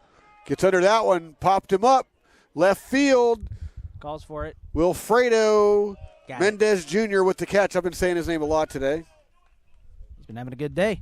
Looks like he temporarily lost it, but he was able to recover quickly. Well, here's someone who's been having a good day, Alex Elliott. Yeah, walking a single, so he's 1 for 1. Alex Elliott digs in to face Grant Thomas. I love how whenever Alex Elliott's up, you can just hear the chorus of his teammates just yelling, 8, 8, 8. Ooh. And there's a shot deep right, but however, Aiden Willard catches it for the 3rd out to end the inning. We got a tie ball game. We had to do the Top of the fifth, 3-3. Catonsville, 2022 down NJCAA Region 20 baseball tournament continues in just a moment. When to come in. Oh, yeah. Yeah, I'm getting it. It's nice. I appreciate the chance to get to do color for fun. I like it. Yes. The conversation I was having with Melissa earlier, that was exactly the question I was asking.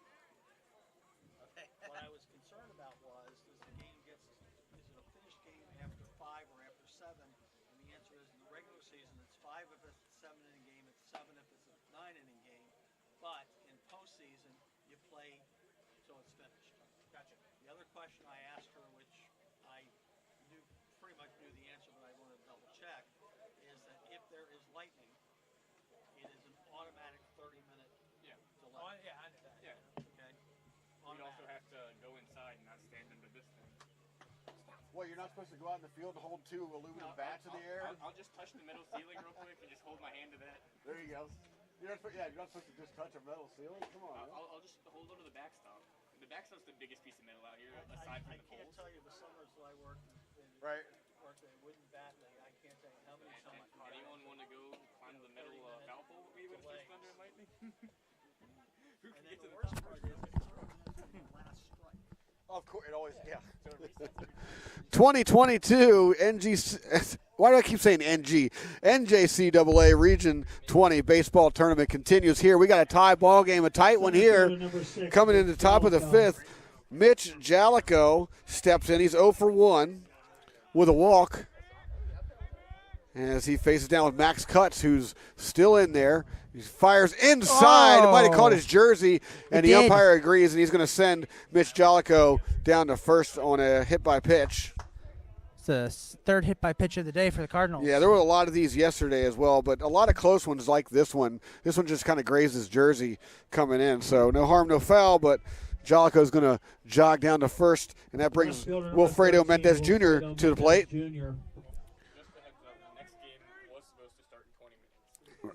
So the originally scheduled Game 3 was supposed to start in about 20 minutes from now. How long these games have been. Yep.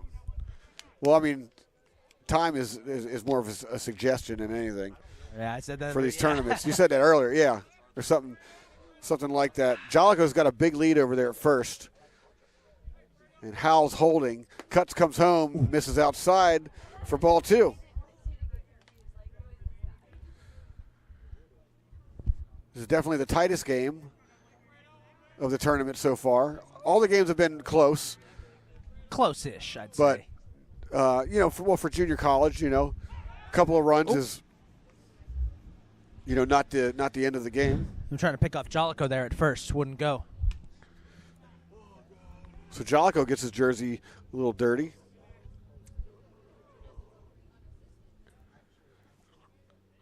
Mendez Jr. 0 for 2, a fly out. Ground out. Fires home. That one catches the outside corner for a strike. 2-1 count.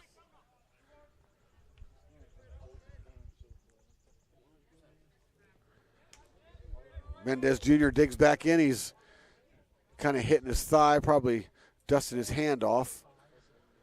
Cutts, fires home, trying to get that outside corner again, but too far outside. Ball 3, 3-1.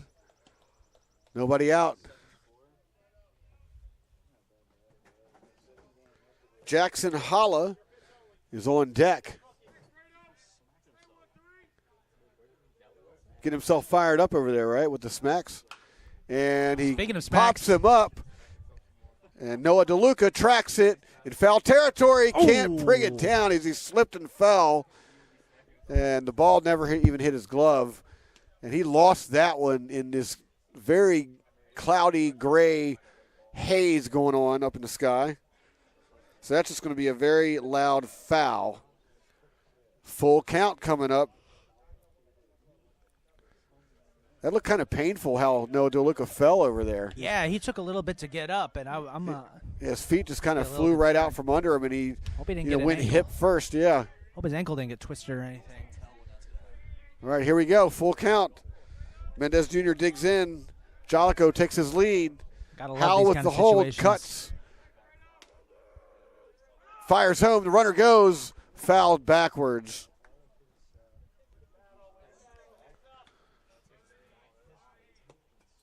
So the Skipjacks showing their cards here. They're going to likely send Jolico on the pitch again.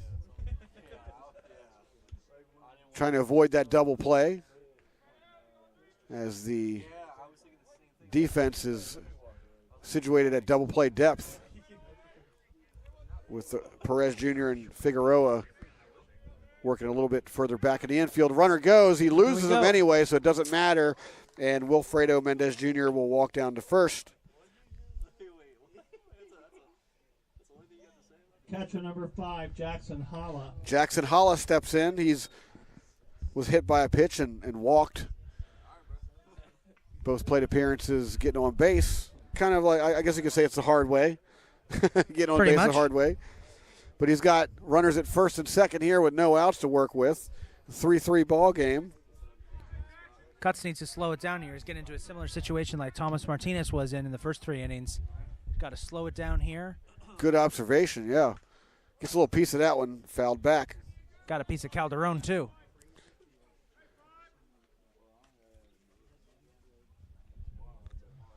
Cutts, resets. Holla's got a big smear of mud on the front of his jersey. Kind of blends in nicely with the camo print. 0-1 pitch. Cutts fires home and lays a lays a curveball right in there very nicely. 0-2. This is definitely a pitcher's count here.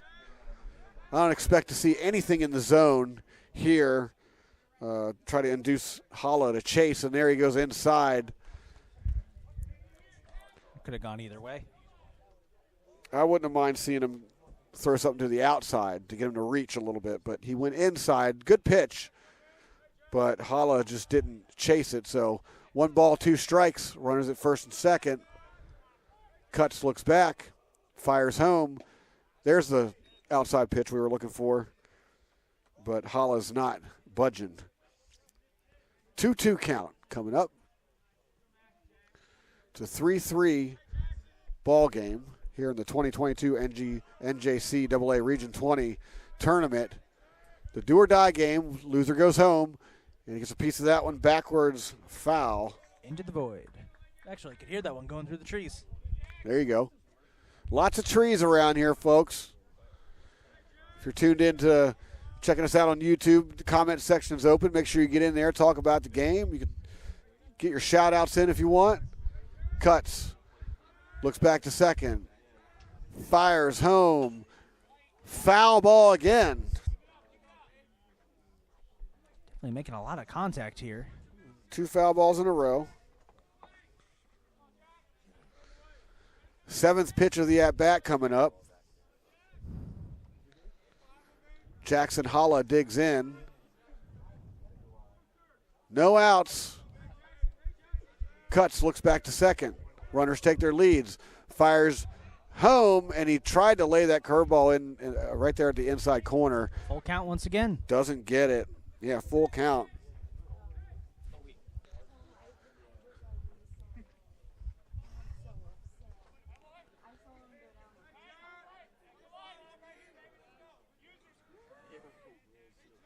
Runners might be going here. Cutts, fires, and they're not, but he yanks one to left for a base hit. It drops. Around third comes Mitch Jolico. He's going to score, and that's going to be an RBI single for Jackson Holla, if you hear me.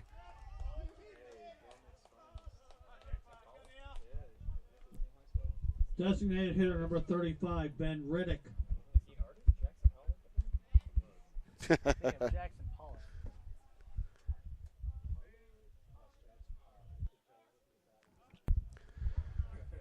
So you've still got runners at first and second here with no outs, and the Skipjacks have just taken the lead 4-3 over the home and the host Cardinals. Max Cutts looks in, fires, swing and a miss, gets a little piece of it, but that's just going to be a foul tip strike. Rain is still coming down pretty steadily. Not enough to really impact the field of play just yet. It's enough that the tent next to us covering our camera gear is pretty much soaked. Ben Riddick's 1 for 2, and he just looked at that one, hit the ground on the outside. Ball 1. So the Cardinals in a little bit of a pickle here. Still no outs. Rain's starting to come down a little bit harder. At least it's not cold. Oh, yeah. Fires gets a piece of it straight back, foul. I could tell you the amount of games we had early, the first half of the season here at Catonsville, that were just cold, wet, windy, rainy. A couple games we had little flurries of snow come through. Sure. I will take a warm afternoon with a light drizzle over that any day. Mm-hmm. Cuts, looks back. Runners take their lead. He fires home on the ground to short. Scoops it up, fires to second, gets the lead runner, but the throw by Figueroa to Howell over to first is way too high. Pulls Howell off the bag, so they just get the runner at second. Second baseman number 7, Dylan Young. I'll bring up Dylan Young.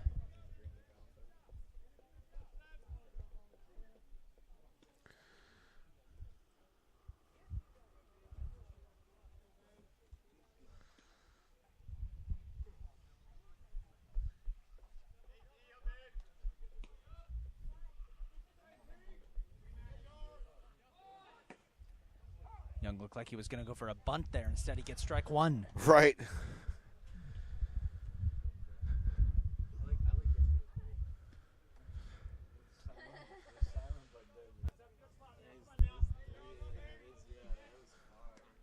So first and third. 4-3 ball game. Comes home with it. Oh, and Riddick took off. And Calderon just didn't even bother throwing it up there. Again, another one of those dipsy-do, type steal plays, like send the runner up to second. Hopefully you get a throw and a bad throw, and then you can send the runner at third home, who's Wilfredo Mendez Jr. But no, Calderon not falling for it. Nevertheless, Riddick is at second.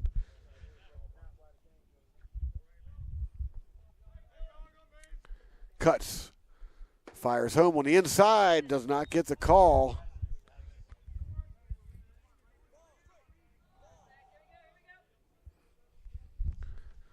Dylan Young digs in, 1 for 2.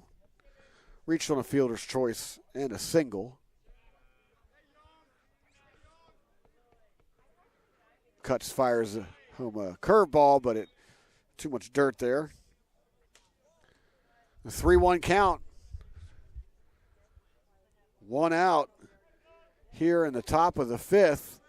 Cardinals trying to bring this half of the inning to an end before it gets out of control. Cuts, fires home. That's a strike right down Broadway. Another full count. Cuts, works himself back into this one. Full count coming up. Full count pitch coming up. Runners take their lead. Perez Jr. and Figueroa in on the infield, and that's a strike 3.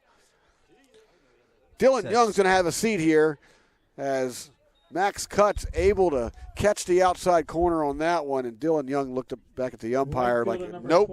Had some words to the umpire, It doesn't matter because whatever the umpire says is what goes. So have a seat, Dylan Young. That pitch was pretty outside. I don't think it matters. In steps Aiden Willard.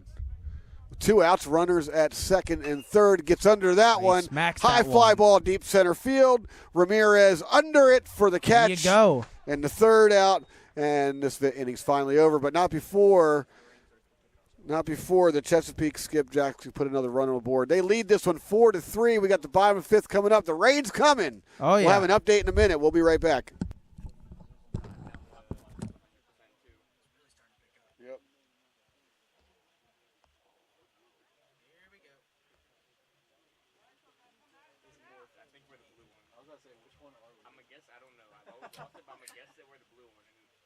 Because that's the only 9-colored one. Yeah, Catonsville. Yeah, this is us. Wow. I didn't think 1 run, 1 hit for Chesapeake in the 5th. We've reached halftime. It's Chesapeake 4, Catonsville 3. Dying down, and then going up. Is that where we are right now? We're the blue dot. It was dying down, and then no, but it's expanding as we speak. Let's see what this says. It only says 30% and 30% for 4 and 5. So no lightning or thunder on this app compared to other ones. I'm just like, if it's gonna happen, it's just like Exactly. Don't take any more of my time. That's all I ask.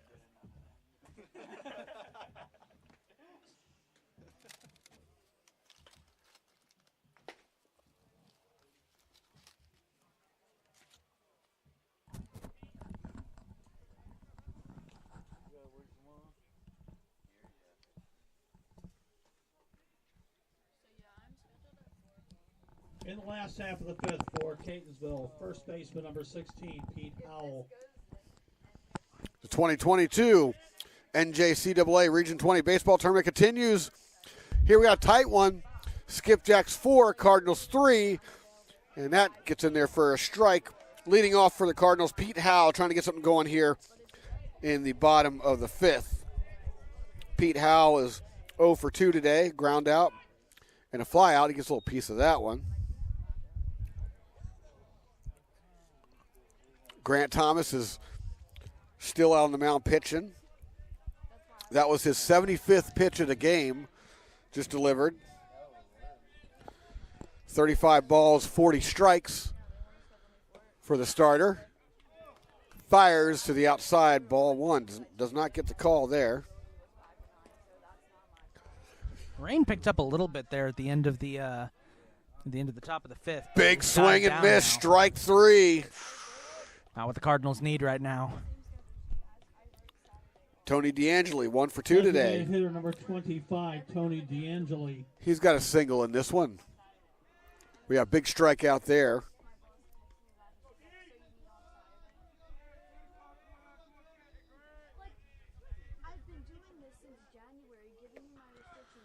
And that one is a ball.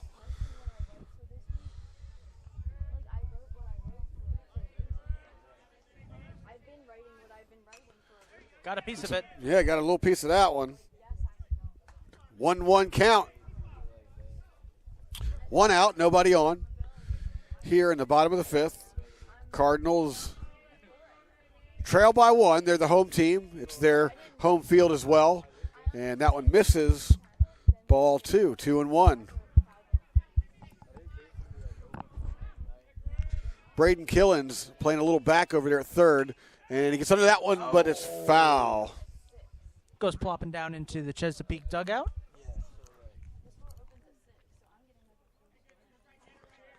We'll set up and do it again. 2-2 pitch coming up. Thomas looks in. DeAngeli swings, gets under that one. Oh. It's a long fly ball deep going, to left going. field. Back. It's gone. Yeah. It is out of here. Home run, game-tying home run by Tony DeAngeli. Home run number 8 on the season for Tony DeAngeli. Like I said earlier, you need somebody to come up with a big play. It's usually going to be Tony DeAngeli. Wow. Couldn't have hit a bigger home run this year.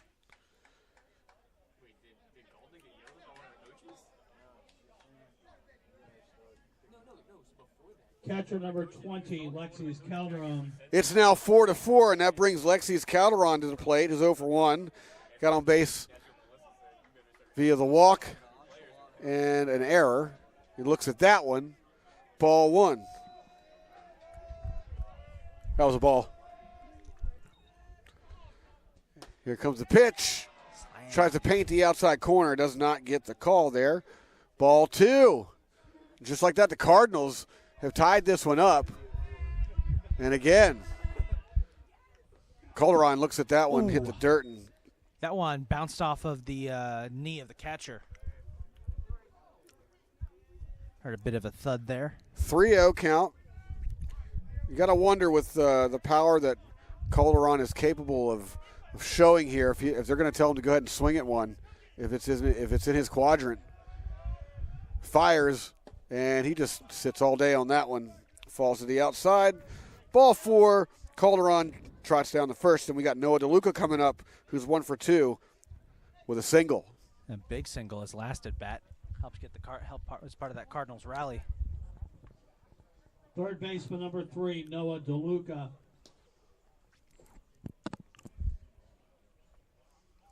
And we have a mound visit going on. There's a little action over in the Skipjack's bullpen, and they're going to go ahead and make a change here. And who are they bringing out? We're about to find out. We shall soon find out. I don't see anyone making their way to the mound just yet. We have some teammates coming out to greet Grant Thomas as he comes off. I'll have his numbers here in a minute as soon as I find out who's coming in. Looks like they're going to move one of the infielders to pitch. Okay. Wait to see who the number is. What number? Oh, okay. Thank you. 22 for 13.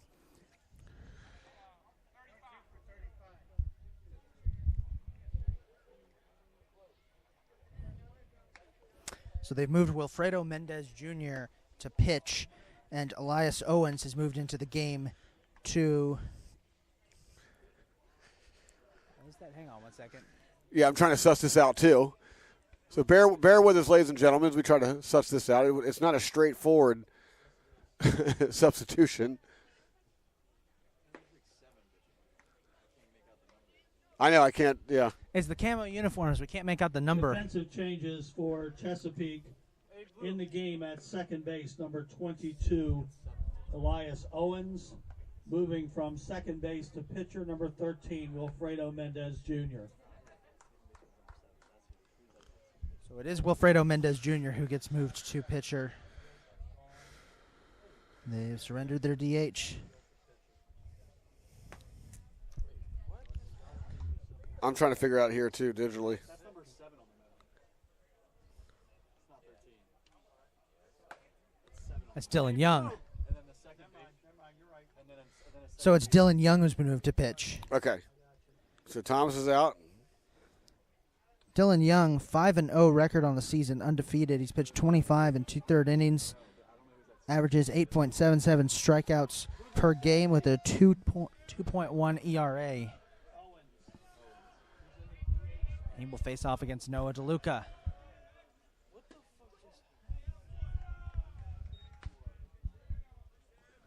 All right. So Owens. they've moved.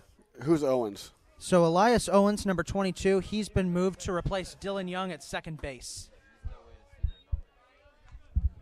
22 is moved to second base, 7 to second base, as he moves to pitcher. It's not as difficult as we're making it. No more DH.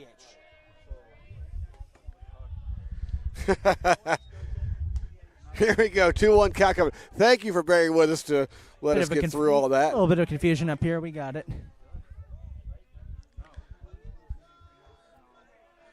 Fires home, big swing, big miss, 2-2 count coming up.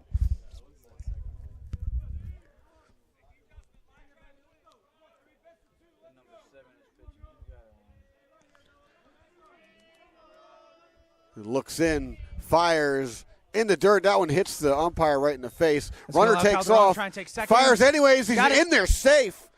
As Calderon with the hustle there, the heads up hustle, getting to second. It was a close play, though, as Jackson Holla went back, grabbed that ball. A really good throw to second, but Calderon gets in. Calderon, not usually one to try and steal, but on a wild pitch like that, you pretty much have no choice. Kind of played strategically there. Full count. Gets under that one. Long fly ball, deep left field. It's back. And this baby's gone. Oh, it's deep, too. I think it went past the trees. A 2-run shot. Look at Noah DeLuca go. And they are partying in the Catonsville dugout as they've taken a 6-4 lead here on a monster shot by Noah DeLuca. He took a full count. That was career home run number 1 for Noah DeLuca. Sweet. Couldn't have it at a better time.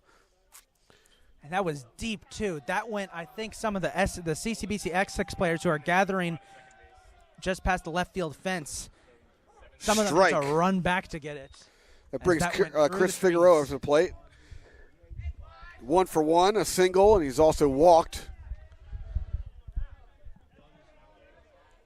As Young fires, drops a curveball in there for a strike. Young's got some really good arm motion on that curve that he drops in there.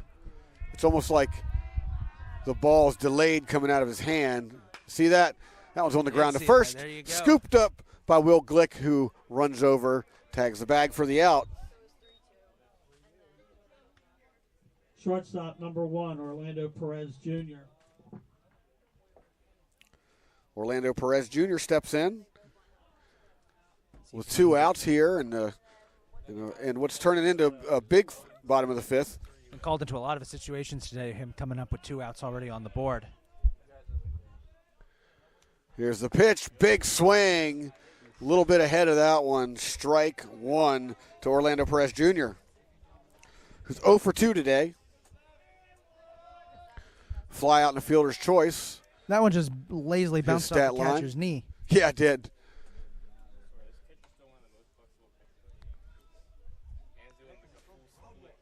1-1 count to Perez Jr. One of our guys we got up here in the booth just mentioned that their catcher's doing a full split out there. Ooh. Ground ball, first base. Glick picks it up, tosses it over to Young, who's covering on the play, and that's out number 3. But Catonsville, they take the lead. Huge inning for Catonsville. Yeah, on that big, gigantic, towering home run. It is now 6-4 Cardinals. We head to the top of the 6th. We'll be right back. It's now Catonsville 6, Chesapeake 4. Talk about a bone bruise. Yeah, John Moran. I don't feel like it anymore.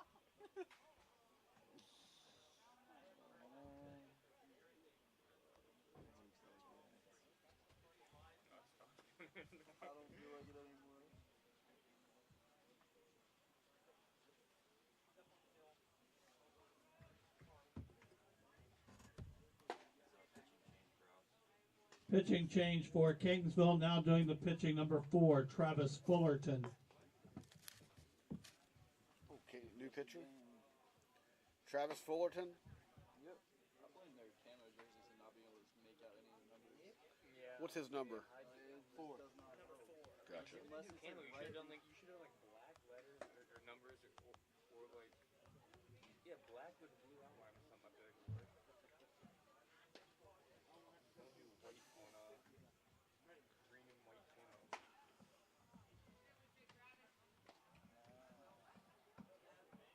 It's as if they're trying to like hide how bad they actually are.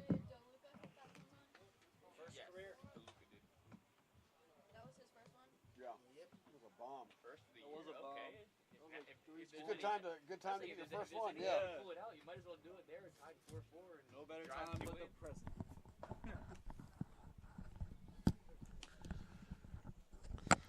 '22 NJCAA Region 20 baseball tournament continues here, and Catonsville just taking the lead here as we head to the top of the 6th in a game that's it's been really tight. It's been real tight. So. I have it's basically classic Catonsville baseball we've seen all season. They play their games way too close to the chest, which I mean, for a baseball fan, it's great to watch. For a Catonsville fan, it's not good for one's blood pressure. But it'll keep you. I was gonna say, keep your blood pumping. Yep. And we got a pitching change too. Travis Fullerton, Catonsville's best closer, has been sent out. Chesapeake shortstop number 10, Kyle Waters. Yeah, why not bring him in now? And that brings the top of the order he'll face the top of the order rather of Chesapeake skipjacks. Kyle Waters steps in. He's 0 for 1, 2 walks and a fly out today. Travis Fullerton's got 3 saves on the season, ERA of 7.59. He's the guy you want to have out there. Wind up, fires home in the dirt on the outside. Ball 1 to Kyle Waters. Now, usually Catonsville tends to save Fullerton until the very last couple of innings, so I wonder. Well, they want to hold this. They want to hold this lead. It's 6-4. It's a do or die. I mean, it's a go-home game. So He gets under that one into the gap, left center field. And I thought that Angelo Ramirez was able to bring that one down. Going to stay at a double. Instead, it's a double, but good effort by Angelo Ramirez out there and jumping up to try to bring that one down. But that is a loud double by Kyle Waters. And just like that, the Skipjacks are in business, tying run at the plate. Part of me wonders if they bring Fullerton in early here because they're thinking that the rain may end up postponing this till tomorrow, and they want to try and shut down the Skipjacks here and put themselves in a good position. It's just a thought. That would make sense. But and Braden Killens makes no effort to get out of the way of that one. He hangs the curve, and it hits him in the shoulder, so Killens is going to jog down to first. It's the fourth hit by pitch of the afternoon by the Cardinals. So we got runners at first and second and no out. And Will Glick steps in. I've said his name a lot today. I tell you what, the raindrops here are starting to get a lot bigger. We're starting to hear them make a lot of impact on the roof of our this tin roof in the press box. Yeah, 1 for 3 day. He's having it. He laces one. It drops out down there in left field. It's a base hit in left field. The throw home is not going to be in time, and everybody moves up. Makes it a one-run game. It is now 6-5. Cardinals 6, Skipjacks 5. And all game long we've been seeing this. One team takes the lead, and the other says, nope. Center fielder number 6. Coming back. Jellicoe. Got a handful of scouts from some other four-year institutions who are out here today. They've been watching all the games. Oh, yeah. Crowding around just back behind the press box. Last couple of months, we've seen a number of scouts as the rain is really picking up now. So we got runners at first and third. There's a pitch to the outside. 1-0 count. Clicks over at first. Killens, who was hit by a pitch, has worked his way over to third. But the most important number is the score. And there's a strike dropping in there by Travis Fullerton. It's a 6-5 ball game. The 1-1 pitch. Fires.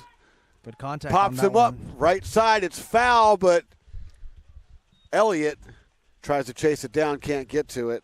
See out there in right field. The speed of Alex Elliott there. Yeah. Trying to chase that one down. 1-2 count coming up. No outs. Runners at the corners. Fullerton looks in, gets a sign. Calderon situates himself. Here comes the 1-2 pitch. Fires a high fastball. Doesn't get the call. 2-2.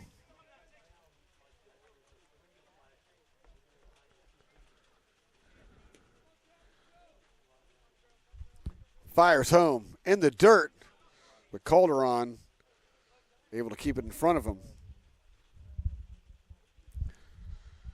So Jellicoe's worked the count full.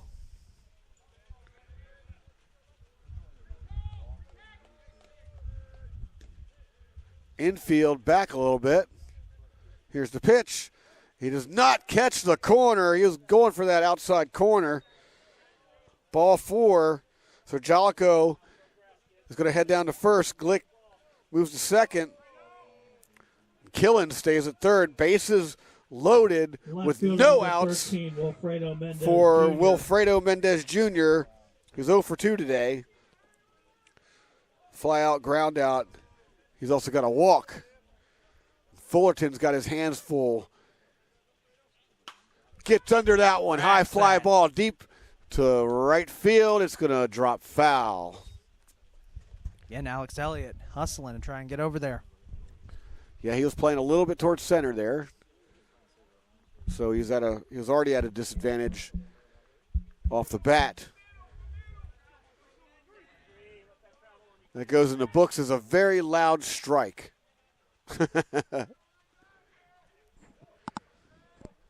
Again, bases juiced. Cardinals don't want to give up much here. Fires home, catches the outside corner for a strike 2. Good strike, good strike. Huge pitch coming up.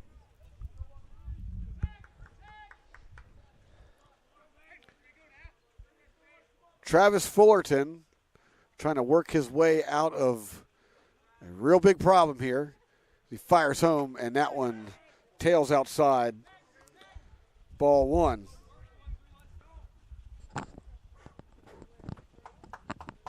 One-two pitch coming up.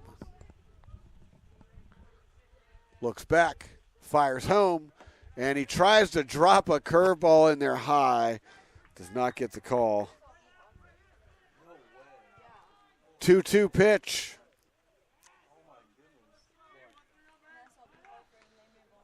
Mendez Jr. digs in. Everyone takes their lead, fires home, gets a little piece of that one, and flies right back towards us for a foul ball. That was Fullerton's 15th pitch.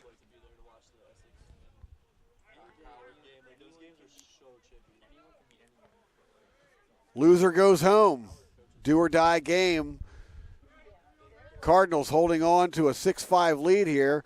Big swing and a miss, strike 3, and that changes the entire complexion of this inning. That big strikeout right there. Ring him up. Catcher number 5, Jackson Holla. Now the double play is on. It becomes more of a significant factor here.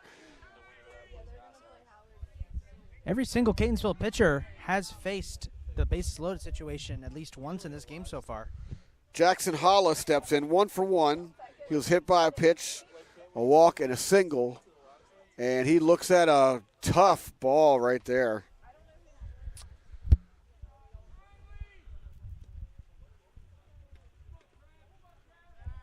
Fullerton looks in and gets a sign. Calderon flashing, bases loaded, 1 out, misses high.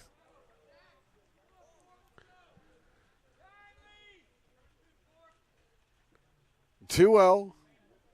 Fullerton needs a strike here. And if you're Holla, you're probably looking to unload on something close. Big swing, big miss. That's exactly what he did, but he was unable to get a hold of it.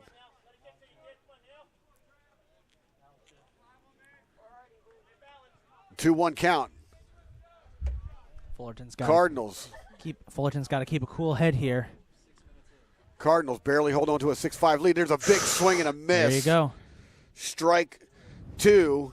Fullerton's really feeling it now. Keep a cool head here. Just focus on getting out of this inning.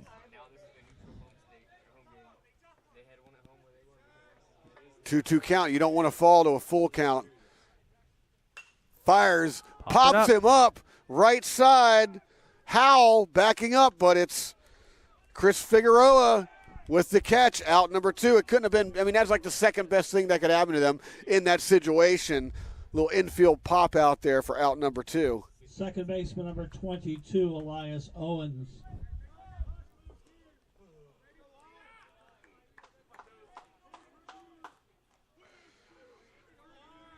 So bring up Elias Owens. I think this is his first at bat of the entire game.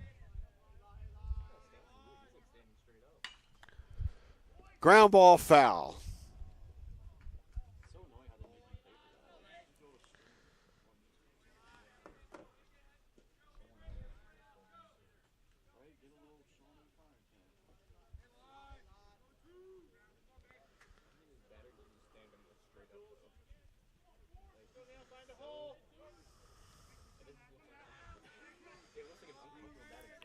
The pitch, 0-1.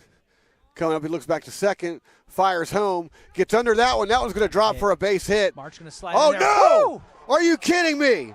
Oh, my. Roman March came out of nowhere with the diving catch to save a whole bunch of runs. Wow.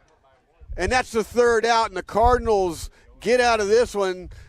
Oh, my gosh. Are you kidding me? Meaning of clutch right there by Roman March. Tournament baseball, baby. Cardinals 6, Skipjacks 5. We'll be right back. In the 6th for Chesapeake, a run, 2 hits, no errors, and 3 left. We played 5.5. Catonsville 6, Chesapeake 5. Without that, they're going into without that, they're going into the bottom of the inning down 1. Down 1. They'd be down around 1. That ball would have rolled behind them. Yeah, that's true. If you did die for it, they were up 1. They would have been Depends down. on whether he stops it if he doesn't catch it. I think they go in at least down 1 from the bottom of that. Oh, yeah. Oh, I agree. Because the one was already home, the second one was rounding third. Oh, yeah. Oh, yeah. Definitely would have put Chesapeake ahead. No doubt about that. But That's I don't know that the third one. Yeah. it would be unlikely. Yeah, depending on how it bounced off the door. I understand that, but I'm saying It wasn't updated. Will you Kamar hit one? likely that Isn't he the they would face-off get more guy? than the 2 runs. Yeah, he's playing. First to home is Yeah. He quite a scored the long ways first to run one. around the bases at that point. And Thomas Collins. You've got the advantage that it's 2 outs, so you can basically run the pitch. So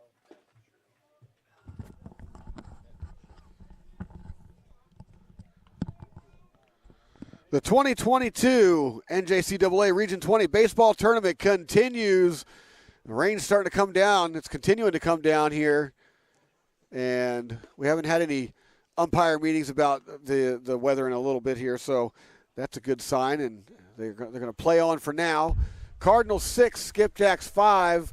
In that last inning, we saw an insane catch by the man who's walking to the plate right now, Roman March, who basically saved a lot of runs from. He probably saved like 2 or 3 runs from coming in. Basically, and he gets to lead off here as the umpire is having to wipe down home plate. That's the first time we've seen in this game of the weather having an impact on the bases out there. And with that, it is the top of the order as well. But that catch by Roman March, catch of the tournament so far, by far, easily. Especially given the situation. The bases loaded with 2 outs, and the Skipjacks were threatening to take the lead again. And if that ball gets down, I mean, they do take the lead because at least 2 runs are going to score, if not 3. So Roman March digs in. Here comes the pitch. Fires home. Big swing, big miss. Dylan Young stays out there on the mound.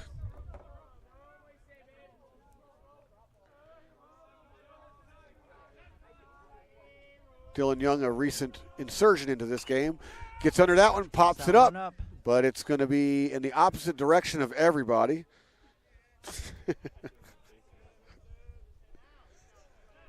2 strikes to Roman March.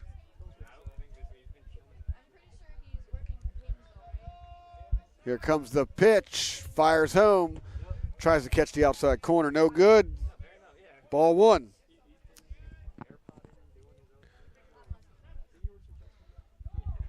Elias Owens, the second baseman, is playing pretty deep and towards the first baseline. Gets a hold of this one, pop fly to the outfield. It's going to drop down because Wilfredo Mendez Jr. lost his footing out there as he was trying to come in for the ball, and that one falls right in front of him for a base hit. So Roman March, after making a spectacular catch in the top part of the inning, comes in and pops in a hit. Angelo Ramirez. Rain is definitely having an impact there for the Cardinals. For the Skipjacks. Starting to have its impact out there in the outfield. Angelo Ramirez walks to the plate, 0 for 3, a strikeout and 2 flyouts. And Young fires to first. Oh, he got him. Catches Roman March sleeping, so I guess they kind of make up for it there because that pop fly, for all intents and purposes and for all truthfulness, was one that Wilfredo Mendez Jr. would normally catch routinely if not for the bad footing out there because of this rain. I don't want to alarm anybody, but I just heard a little bit of thunder off in the distance, so hopefully that stays away. There's a strike right there. Angelo Ramirez probably is desperately wanting to get on base. Went for a bunt. No luck. There's a ball. Ramirez is the kind of person who prefers to get on base than any home run. He had a home run a couple of weeks ago, and in the break between games, he came up here to the press box. We talked. He said, if I could take that back and replace it with 2 stolen bases, I 100% would. The pitch gets under that one. Long fly ball, right field. Right fielder converging. It's going to drop foul, though. Wow. Those are the worst when you don't know if it's going to go fair or foul, and you just have to run as fast as you can. Very loud Hope foul. It does.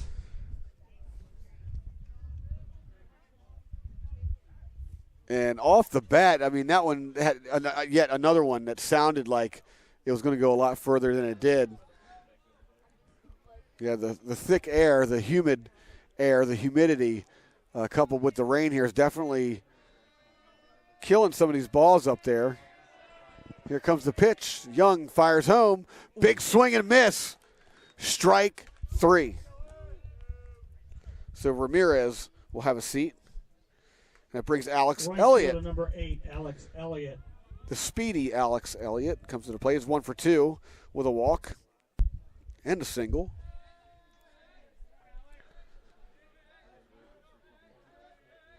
Digs in, fires, chopper, third base. Quick stop. Oh, no, that was a late foul. call by the third base umpire, calling that one foul.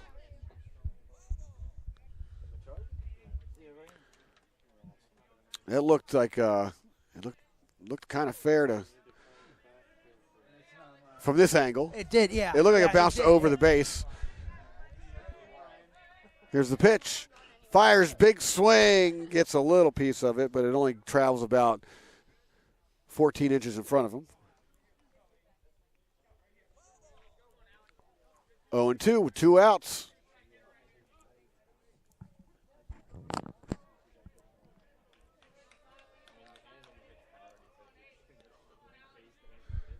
Dylan Young dealing here. Gets his sign. Fires home. Tries to get in a curveball, but contact is made.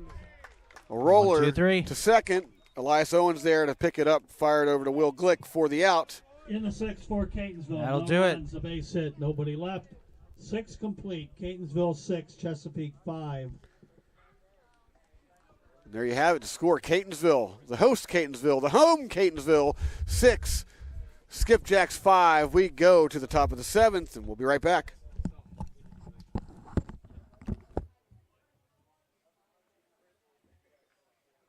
He's definitely saying it over there.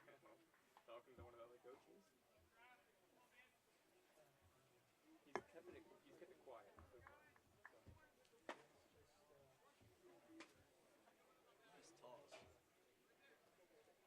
Nice toss. A man of many words and many emotions. Not few of either. Once the game's done, can we get back in our got a couple of games? Yeah, we didn't. The starting pitcher. Yeah, she told me that. We don't know what happened. We don't know because it's changed. The starting pitcher has it as the 9 innings. Like, Yeah, I don't know how that and then it deleted the DH, so hopefully we'll just add it back. Yeah, it's okay. Yeah. As long as you know what it is. The 2022 NJCAA Region 20 baseball tournament continues, and we got a tight one here. Cardinals 6, Skipjacks 5. The host, Catonsville Cardinals, hoping to extend their tournament. The Skipjacks certainly don't want to go home either, but this is a do-or-die game. Number 7, Dylan Young. Loser leaves town, you name it. And leading off for the Skipjacks, Dylan Young. Wait, did I get that right? Yes, I did. So the pitcher's still hitting. Okay.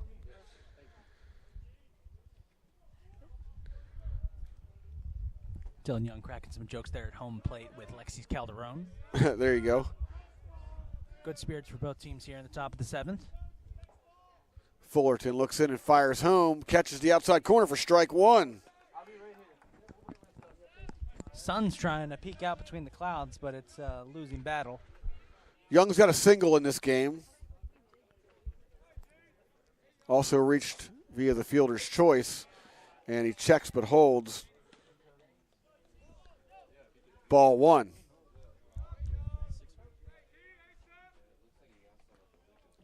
Young digs back in. Fullerton fires to the plate. Gets a little piece of that one, but it's a foul off to the void. See, I'm catching on. There you go. 1-2 count coming up. Or 1-2 pitch coming up, rather. Why do I keep saying 1-2 count coming up?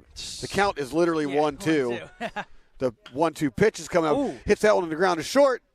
scoops it up, fires to first for the out, and Dylan Young is retired. Right fielder number 23, Aiden Willard. Aiden Willard steps in, 0 for 3 today. 2 flyouts, a strikeout. Steps in from the left side. Fullerton gets his signs. Or goes through the signs, and he fires home. That one is a little too low for for ball 1.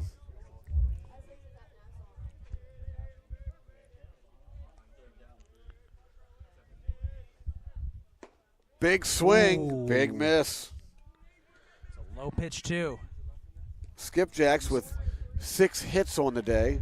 Couple of errors, and they've left 11 runners on. That'll be something they want to look back. And there he goes. He laces Big it hit to there. right. It's going to drop down for a base hit. It changed And direction it's in the scooped grass. by Alex Elliott, who was having trouble reading that one. But it's just the field, with the weather conditions, that ball's slipping all over the place out there. Alex Elliott couldn't field it cleanly, but nevertheless, Willard is held to a single there. The conditions out there are rapidly deteriorating. There was just a distant rumble of thunder in the distance. That plus Alex Elliott, that ball landed right in front of Elliott. He probably could have scooped it up and sent it in, but it changed direction all of a sudden on him. Bounced, hit the ground, and then completely changed direction. And again, Elliott kind of had to spin around. Thankfully, he didn't hurt his ankle or anything. We're back to the top of the order. Fortunately, Willard wasn't running anyway. He was thinking single the whole way. Oh, he looked like he was going to start to go at first, but then doubled back once Elliott finally got a hand on it. So I think he saw Elliott having his trouble and thought maybe I can make it to second and opted to stay. Another strange play, nevertheless. There's a big hack right there. Ooh. Long fly ball, deep center field. Back. He makes the catch on the warning track. Angelo Ramirez fires it back in, and Willard has to retreat back to first. Base for number 31, Braden Killens. Pace of this game is quickly picked up. Both of these teams well aware that this weather in the area looks like it's going to continue moving in. They do not want this game to get postponed to tomorrow. We got 2 outs. Willard takes his lead at first. Howell with the hold. And Killens takes a strike right there. Killens is 0 for 2. Reached on an error. He was hit by a pitch. Hit by a pitch twice, actually. As he awaits the Fullerton 0-1 pitch. That one's on the ground right up the middle. And it's scooped up by Figueroa. He keeps it and gets the force out. So we're going to head to the bottom of the 7th. Cardinals 6, Skipjacks 5. We'll be right back. In the seventh inning stretch time, Catonsville 6, Chesapeake 5.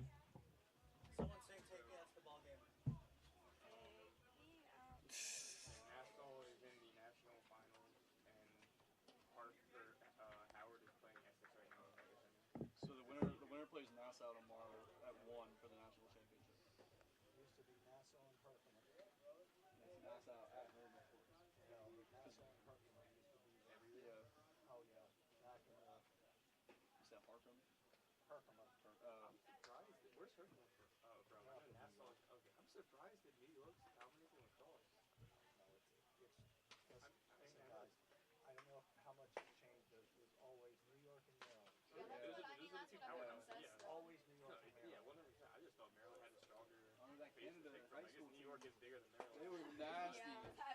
We lost them. I was legit like, there's no way a high school team from Canada is playing us right now. And they beat us. If a high school team from Canada is traveling down to Maryland to play, you know they're good. They were You're nice. not going to spend that money as a high school team. They were nice. That was probably some travel team. It was a private high school. They were good. And their bus driver is literally the nicest dude I've ever met in my life. Hey, if you get a bus driver down from Canada to Maryland, I hope he's a mascot. Yeah, second team. Of course. The NJCAA Region 20 baseball tournament continues. I keep saying this after each inning because it's true. We've got a really tight one going on here. Cardinals 6, Skipjacks 5. The host Cardinals coming to bat right here. Pete Howell steps in. He's 0 for 3 today. Ground out, a fly out, and a strikeout. Dylan Young still pitching for the Skipjacks. as he winds up, fires home. Big swing and a big miss. Catonsville needs a big cushion here if they want to head into these final couple of innings. They can get that cushion here by adding a couple more runs, but they need to slow it down and not be swinging at reaching to the outside and misses that one. 0-2. Here comes the pitch. Fires it to the outside. Young trying to get him to get Howell to reach, knowing that he's protecting the plate right now. As he fires a little bit further inside. Swing and a miss. Strike 3. Howell's retired.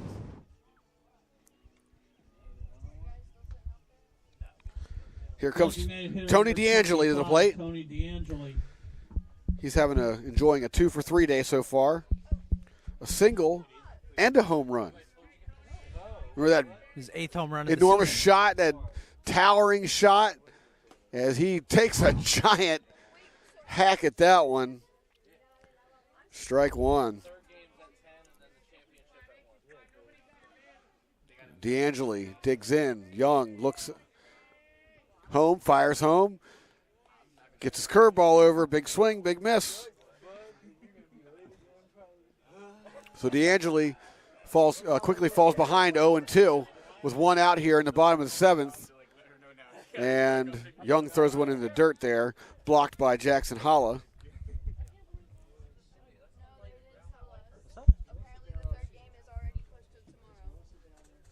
Okay. Hold off on that yet so we get a confirmation. Oh, okay. Need to get confirmation on that first, right? Yeah. I'm just letting them, because sometimes people out there might hear it, so we might as well Let's just just tell say them. we may have heard news about scheduling. We're waiting to get confirmation on it, but. Exactly. And here comes the pitch, the 1-2 pitch. Fires it in there, gets under it, but foul. There it is. There's Is the that confirmed? confirmation. So we're not going to have a third game today. We're going to move. Third game will be at 10 a.m. tomorrow. Okay. Curse ye, Mother Nature, you have won again. 1 p.m. And then if game, that'll then fall onto Monday or Tuesday, whatever week that we're at. Here comes the pitch. Ooh. Chops it way foul down that third base line. Alexis Calderon actually caught it with his bat and knocked it up into the Catonsville dugout. Kind of lightsaber Very style, nice. just deflecting a blaster bolt. I like it. So, yeah, we just did get confirmation that, unfortunately, due to Mother Nature and this persistent rain, Game 3 has been pushed tomorrow, which probably is the best. Fires it in the dirt and it pops up. Probably is the best because you got to think about it. Whoever wins this game would originally immediately have to play. Yeah, they would have had to another play game. immediately So afterwards. they get Exactly. some good rest, and that may result in better quality baseball tomorrow. Sure. Go Well, it's rest the Mother bones Nature. a little bit, so it's kind of a blessing in disguise for the winner here. And I believe you'll be on the call tomorrow, correct? Of course, yeah. Excellent. Yeah, unfortunately, Don't tempt me with a good time. I wish I could join you guys, but unfortunately, I will be unable to. So this looks like this is going to end up being the last game of the season that I get to call on the mic. Just want to say it's been a pleasure to call the CCBC Catonsville Cardinals this season. And 2-2 looking forward pitch to next coming year. up, and he nails it, but it's foul. That crack is so satisfying. It's just get it on the other side of the lines, Tony. Come on. Come on. Right. I know we're leading here. I know you got a 6-5 lead, but you want a bigger cushion because this Chesapeake team is not going to give up easily. We've seen throughout this game they just will not give up. Fires home. Popped him up to second. Quick out. And Elias Owens is there for the easy catch. Out number 2. Catonsville getting a little too greedy here, it looks like. They've just been going for it nonstop, and unfortunately, that's Sure. looking like it's going to cost them. Again, they still have that lead, but, it's not enough. Catcher number 20, Alexis Calderon. Alexis Calderon, the catcher, Because digs in. He's 0 for 1. He's got 2 walks in the game, though. Big swing and a miss right there. What were you saying? They just proved my point. The Cardinals just getting really greedy here. They know they have that lead now. I don't know if they're aware that they're going to have some rest time. So probably they're just going all out. Sure. Another swing. But they Strike really do need to slow it down here because you've only got a 1-run lead in the bottom of the 7th. You don't need to be going this hard. Play it safe. Get a couple more runs. Don't go for broke. I don't know if any baseball players that would agree with you on that. Always play hard, man. That one too high, too outside. Ball 1-2 count. I mean, I get the strategy.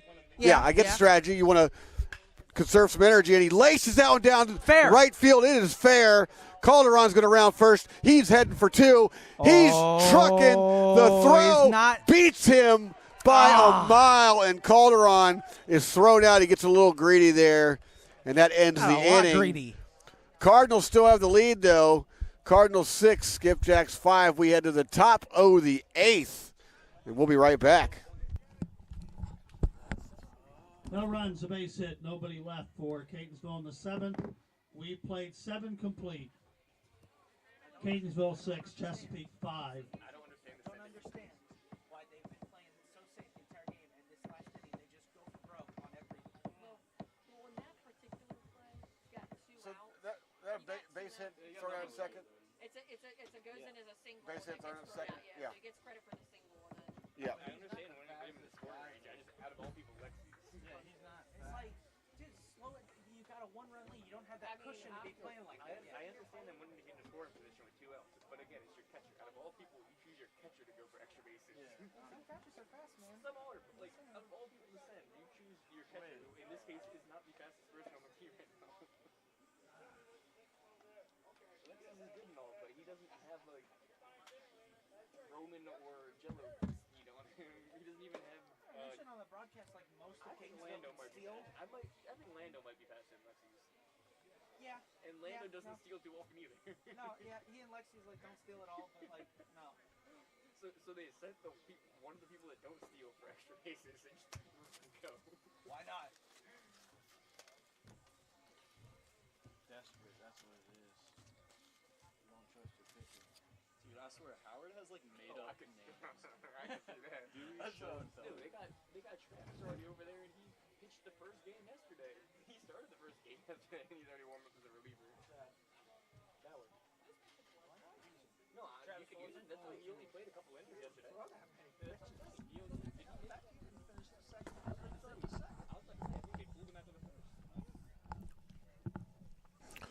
The 2022 NJCAA Region 20 baseball tournament continues. Will Glick's going to lead off for the Chesapeake Skipjacks. Here in the top of the 8th, Travis Fullerton still on the bump for the Cardinals. Glick is 2 for 4. Couple of singles, ground out and a fly out. Also made a bunch of great defensive plays, too. Ooh. Pops him up. Pitcher's under it. Fullerton tracks it, and he makes the catch. Kind of stumbled there, had Pete Howell behind holding him up.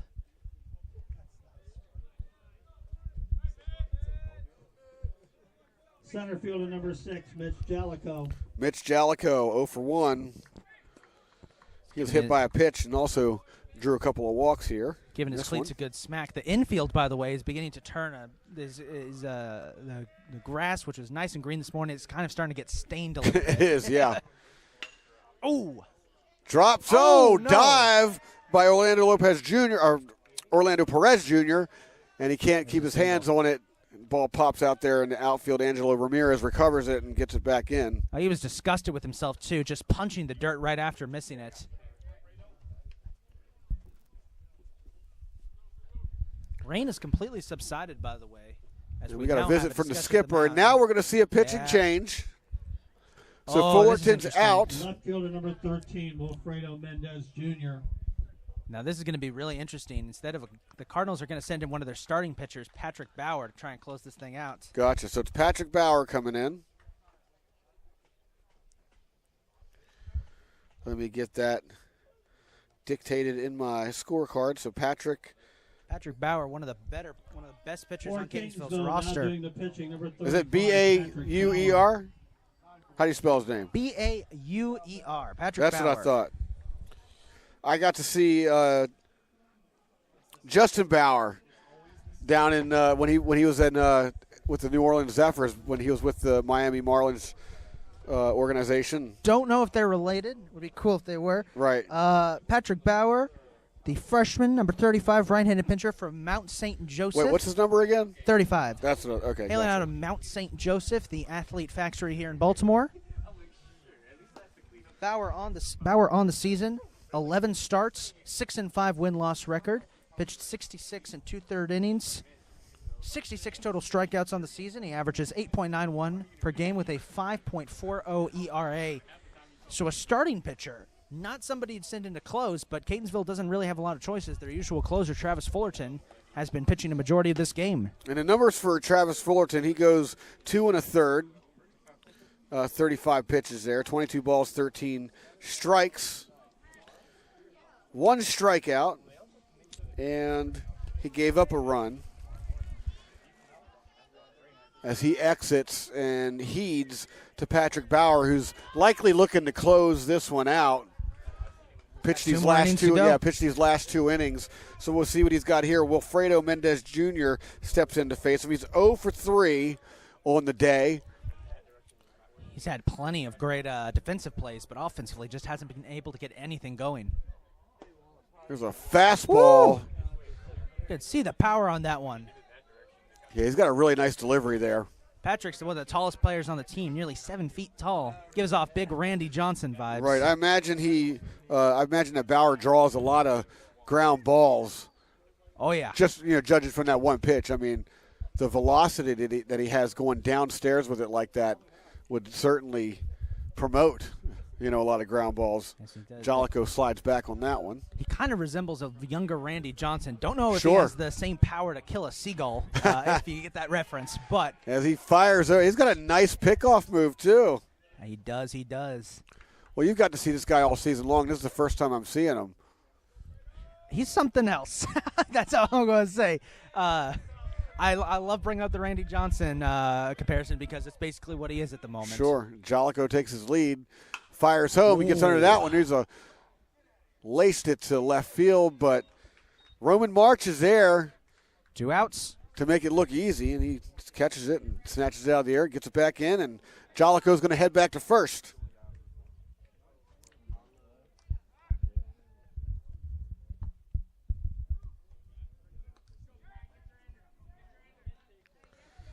That brings Jackson Holla to the plate. Catcher number 5. 1 for 2. Holla. He was hit by a pitch. He's also walked. And a single. Jolico leads off. Here comes the pitch. And he, almost drops a rainbow curve in there. Looked like it might hit him for a second there, too. Holla looks up. Bauer 6'7". 1-0 fires over to first. Said like 7 feet, about 6'7". Let's correct that. Kayfabe, man, you're supposed to pump up the players. He's actually 7'2", right? Yeah, 7'2", 7'3". Yeah.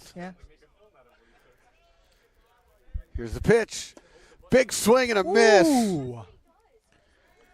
Strike 1. There's 2 outs. A runner on. The go-ahead run at the plate.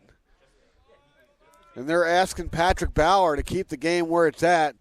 He looks down, fires home, a high fastball, and he could have cut the mustard there. 2 balls and 1 strike. Come on, Bauer, let's go.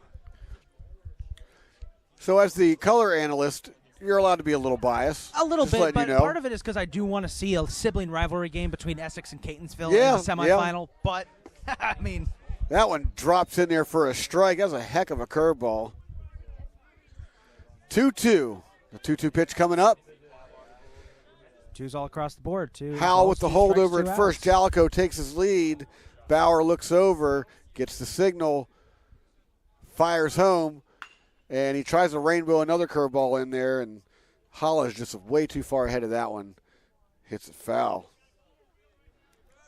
Chesapeake bench got a little rally towel action going on. Oh, yeah. Check them out over there. I don't think our camera can see them exactly. They can't. We can only describe them.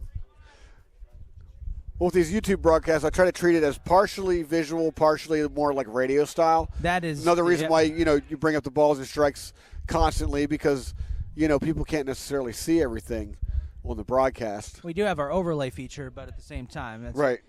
pretty much everything you got to do with The 2-2 pitch. you got to do. Bauer gets the sign. Fires home. He gets under it, but he pops him up. And here comes Ramirez Jello, got it. as he gets under it, and he makes the out. And what looked like the Skipjacks might be on to something this inning, No runs they go out with a whimper. For Chesapeake in the They eighth. do. We head they to the do. bottom of the eighth. Catonsville needs to get a couple runs here. Chesapeake 5. Cardinals 6, Skipjacks 5. We'll be right back.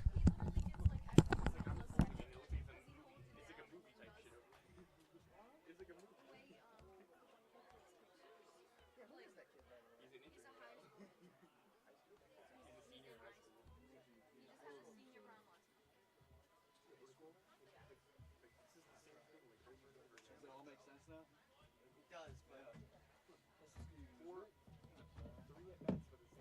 Yeah, like he just holds it in, like, you know how, like, people, like, getting actually, like, yeah. for real, like, taking, like, and getting actually everything, but, like, he doesn't even do it. I have gotten so many good shots, and I've never and, like, that's just so extra to go through all those pictures. Yeah, he told Madden that he took too many pictures.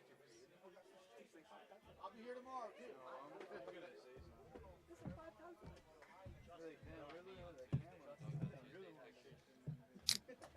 don't know. So I look at Madden's pictures compared to yours. Madden's are a lot better. I gotta send that tomorrow just so that we can stick them on there. The same thing, like,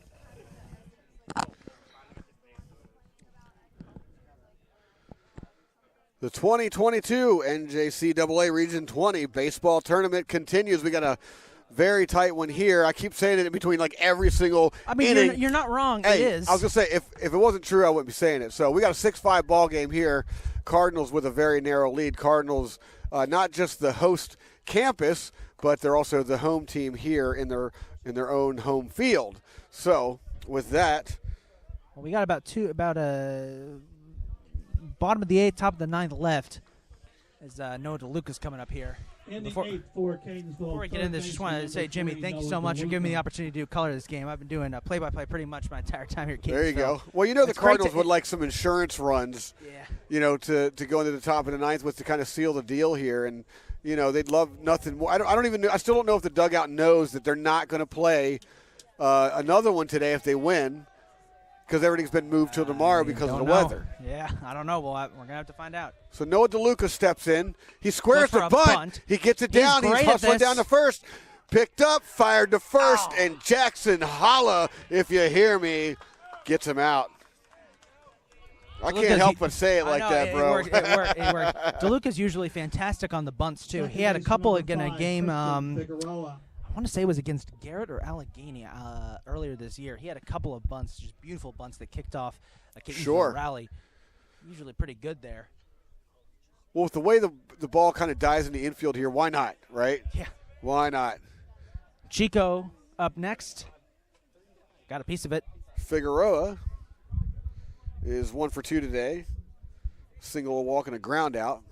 But again, Jimmy, thank you so much for the opportunity for me to do color today. It's been Yeah, a man. great way to end the season, getting to do something I'm not used to doing. There, so yeah, throw you to I'm the loving wolves, it. right? I'm loving it. Well, you got to you took lead earlier, Oh, yeah. game 1 in that Excellent Frederick game. Exis, yeah, very excellent game, and that one in the Ooh, dirt. wild pitch. 1-1 pitch coming up. Let's just say it's going to be a long summer without calling games until soccer Yeah. season starts up. So a great way to close Oh, you get out to the call year. soccer. I get to call everything. I That's do soccer, rad. basketball, and baseball. It's awesome. Soccer is one sport that I don't think I've ever been able to, ever garner the privilege to call. That's where But I I got. love listening to it. I love watching yeah. Premier League. You know what I mean? I love the Oh, pace yeah. of the, the conversations and all that stuff that happen. Oh, yeah. 2-1. Chico's Figueroa. Got to play it smart here. You only got a 1-run lead. And there's a strike. Don't need to do anything special. Play it safe. It's their game to win from this point forward. All they got to do is, no matter what happens here, they just got to hold the skipjacks in the top of the ninth. Here's the pitch. Gets under that one. It's a foul ball, and Glick's not going to get to it. It was landed over in the skipjack dugout. I think it landed in the back half of the dugout. Yeah. We'll do it again. 2-2 count.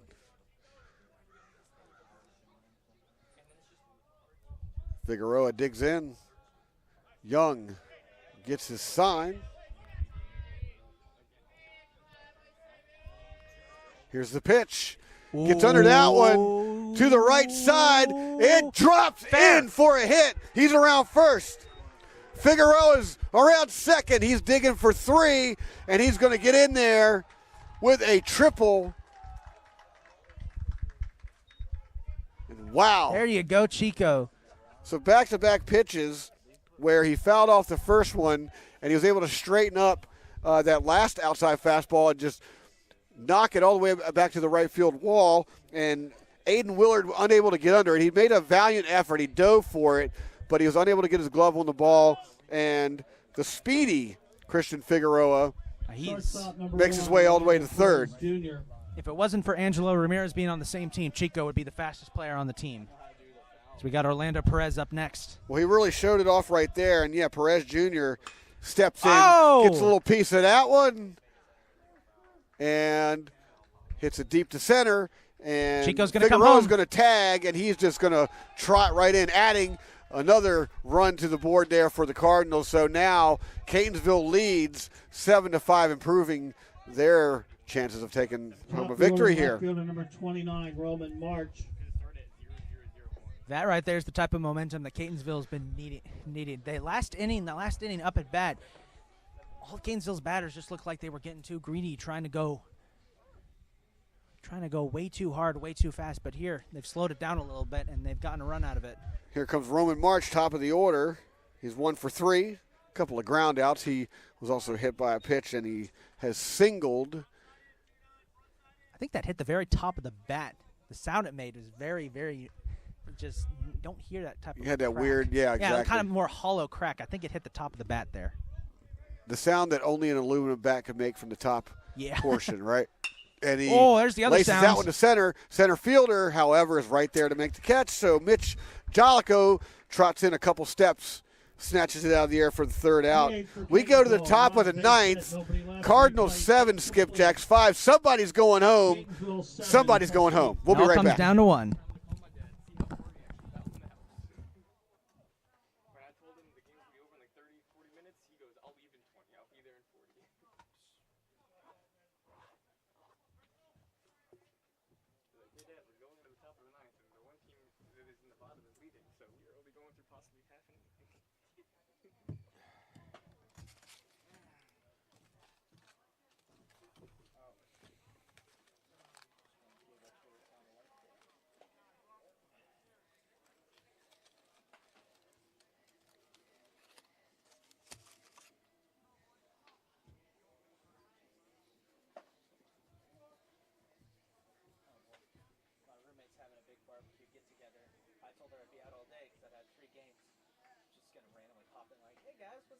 Right.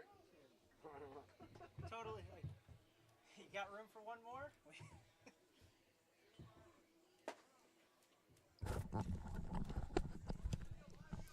The 2022 NJCAA Region 20 baseball tournament continues. It's do or die here for the Skipjacks. Crunch Top time. of the ninth. They trail by 2. They either get some runs here or they're going home. I know you don't care. You're the Catonsville play-by-play person. So I know. I shouldn't show my bias, but at the same time, you're fine. You're fine. It's okay. It's okay. Here's the pitch, and he looks at a strike. Woo! Start this one off. Ben Riddick digging, and he's 1 for 4 today. That's Elias Owens. Check that. What's that? Elias Owens. Oh, all right. Sorry, Elias Owens. No, you're good. You're good. There we go. I didn't catch that one. So there's a dribbler down the first base side. Foul.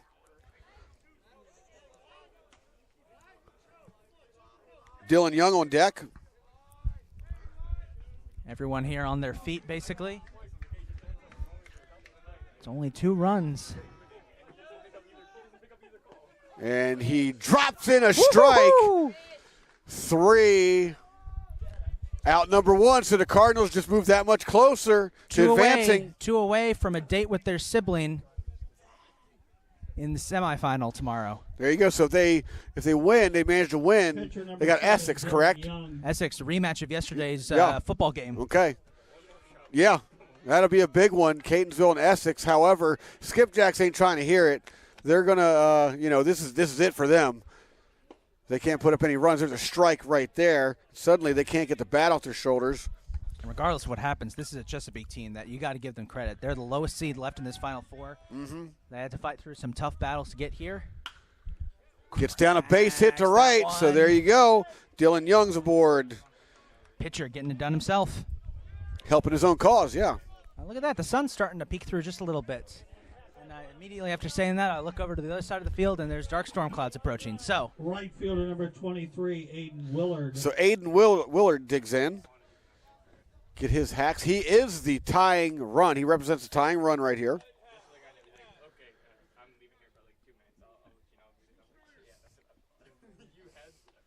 Patrick Bauer trying to hold. We got a pinch runner. So Dylan Young's going to come out. And we have a pinch runner. As soon as I find out who that is, we'll let you know. Like number 3, Gerald DeBalco. Let's give us a second. Oh, DeBalco, okay. Looks like DeBalco. I saw 3, but the way that their uniforms and the numbers are set, I can't tell. It's 23. Okay, thank you, Michael. Just point that out. That's Aiden Willard, 23. No. Yeah. Check that. It is DeBalco who is pinch running. Yeah, so DeBalco's over there at first. Yep, that's Gerald DeBalco, the freshman shortstop at second baseman, number 3, out of Cocalico High School. Got some wheels on him. Here's the pitch. Fires home, and he catches the outside corner. Strike 2. 1 out, 1 on. Willard 1 for 4 today. Meanwhile, he does have a single. Whole CCBC Essex team is out there past left field, just huddled together watching.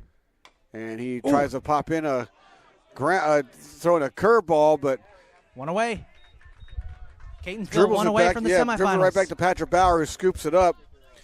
And avoiding the double play, though, so it's not the worst thing that could happen. They have a runner in scoring position now, and they're back to the top of their order.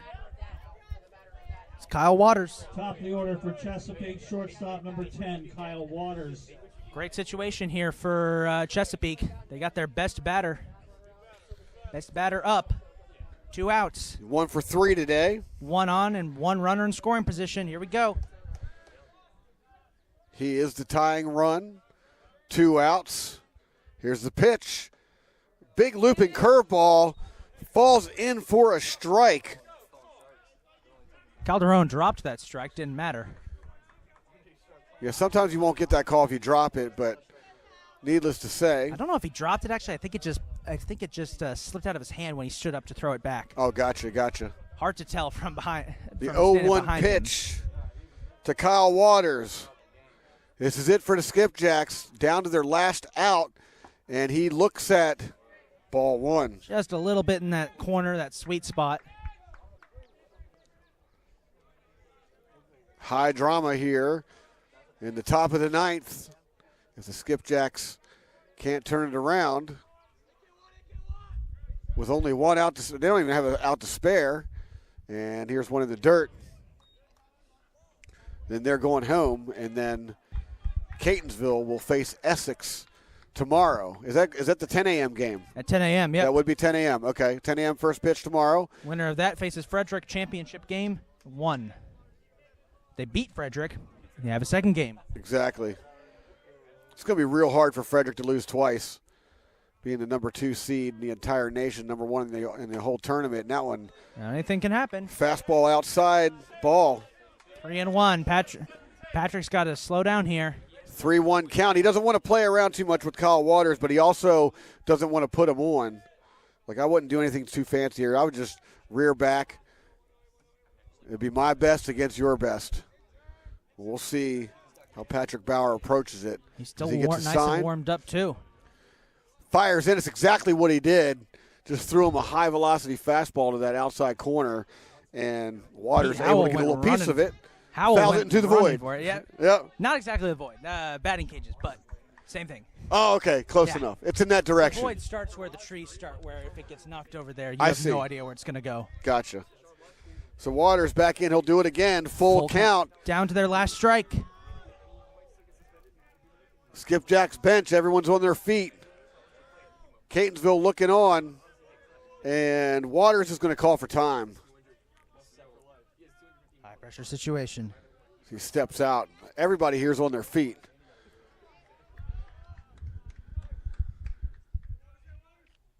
Sands a few. Here comes the pitch. Fires home. Tries to put a rainbow in a chopper. All the way to first. Oh, my no. gosh, he can't take it down. 1 run's going to score. And Waters is going to trot to second on the error. Oh, my. And what looked like it was going to be a shore out there, a little chopper down to third. Noah DeLuca scooped it up, fires over to Pete Howell at first, but can't. He just lost it. I'm pulling Fires my it hair over out. his I'm head. pulling my hair out. 31, Braden Killens. So that's an error all around.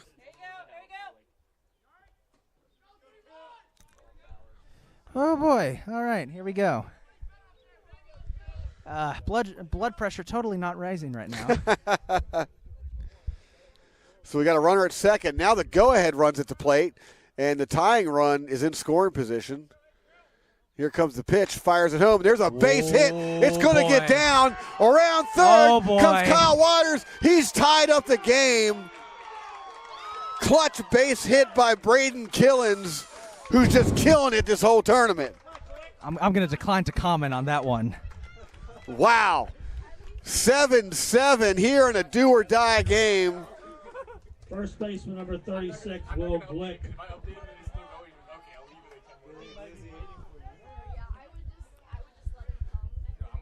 It's a new game, so we're going to have a bottom of the ninth.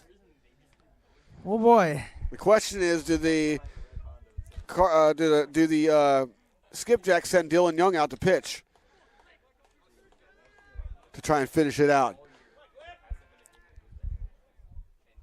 Catonsville was just one out, literally one strike away, and then there was that error on the chopper, the routine, normally a routine play to Noah DeLuca, who just overthrew Pete Howe, and wow.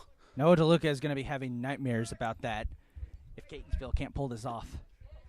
Looping curveball. 1-1 count. Chesapeake's got their, looks like they got a couple pitchers warming up in the bullpen. You see that Cleveland White Sox game? Which one? Where the one play happened where the announcer, one of the play-by-play guys, said something they aren't supposed to on live television? Oh. That's what that play felt like right there. Well. Fires the first, and he does not get him. Lucky for you. I know how to contain myself. There you go. Braden Killens over there at first. Will Glick, 2 for 5 today. Digs in, 2-1 count. Gets under it, but fouled back.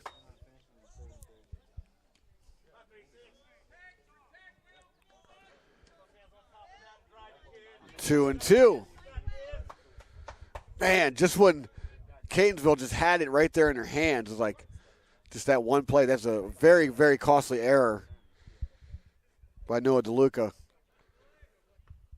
Here comes the pitch. Fires home, and he doesn't get the call. Breaker outside. Full count. Runner on first. He needs a pitch here to get out of this one. Bauer looks in, gets the sign. Fires back over to first. But Killens is able to dive back.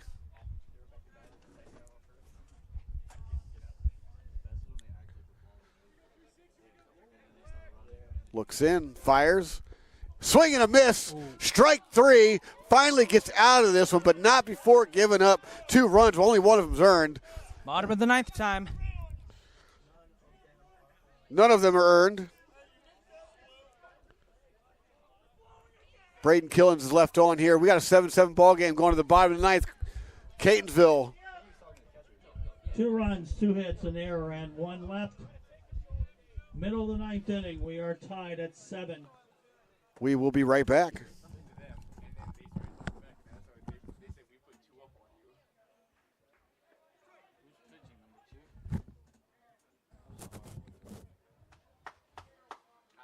That chopper, man. Should have had it. Enough for their manager to come out the dugout to talk to the umpire about it.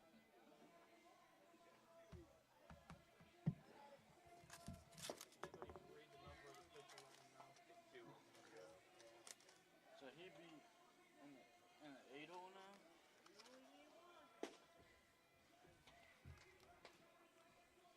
Same guy? Right?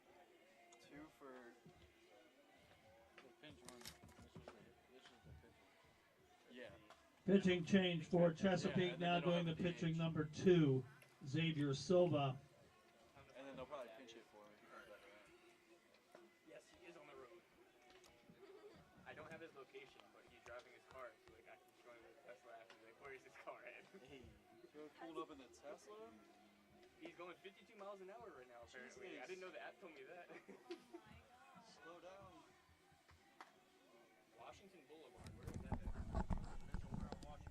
He's on Route 1, so he's over here.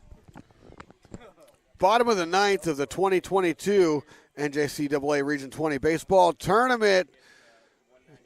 Whew, it's a doozy here, 7-7. Catonsville gets a chance here to end it. They could walk it off here in the bottom of the ninth. They were ahead 7-5 going into the ninth, but Skipjack's able to steal 2 of them. And the Skipjacks got their closer out on the mound. That's Xavier Silva, freshman right-handed pitcher number 2 from Cesar Rodney High School. And Angelo Ramirez steps in. He's 0 for 4 to face Xavier Silva. There is a pitching change. Xavier Silva. So on the season, Xavier Silva has only pitched 6.2 innings. Swing and a miss. ERA of 4.05. Swinging strike there to start off the bottom of the ninth. And Bauer leaves, pitching 1 2/3. Here's a looking strike. It's been a miserable day for Angelo Ramirez at the plate. No earned runs given up, but 2 runs scored and 2 strikeouts. So that's the line for Patrick Bauer. Outside.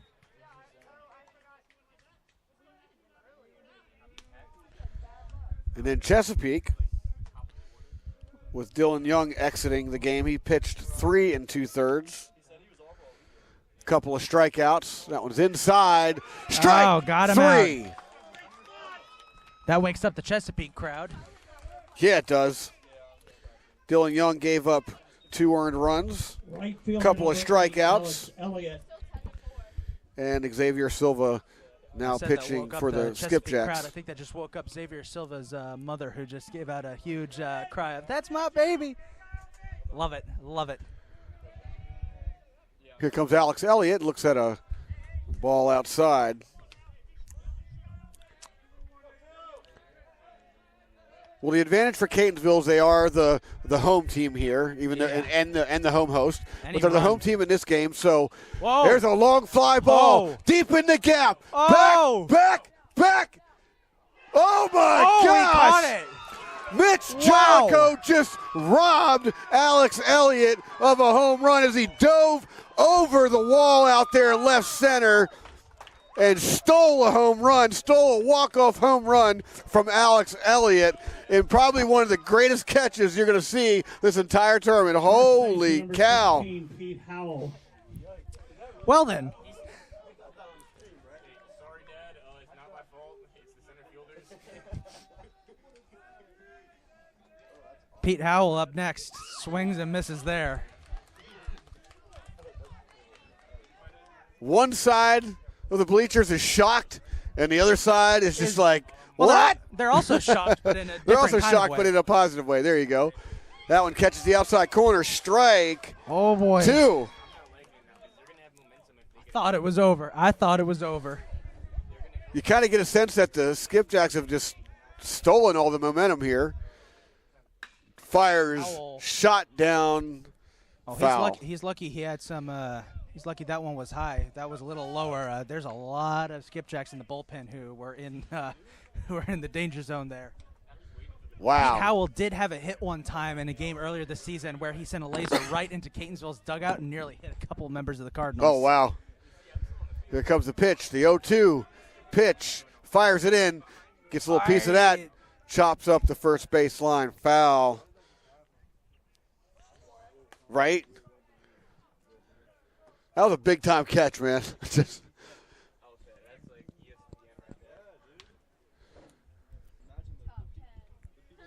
Someone better get that on SportsCenter Top 10, that last catch. right? One of our interns just told me Here that. comes the pitch, gets under it, foul, so Into the abyss. Pete Howell fighting to stay in there.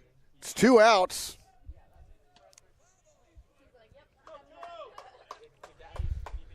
Sixth pitch of the at-bat coming up.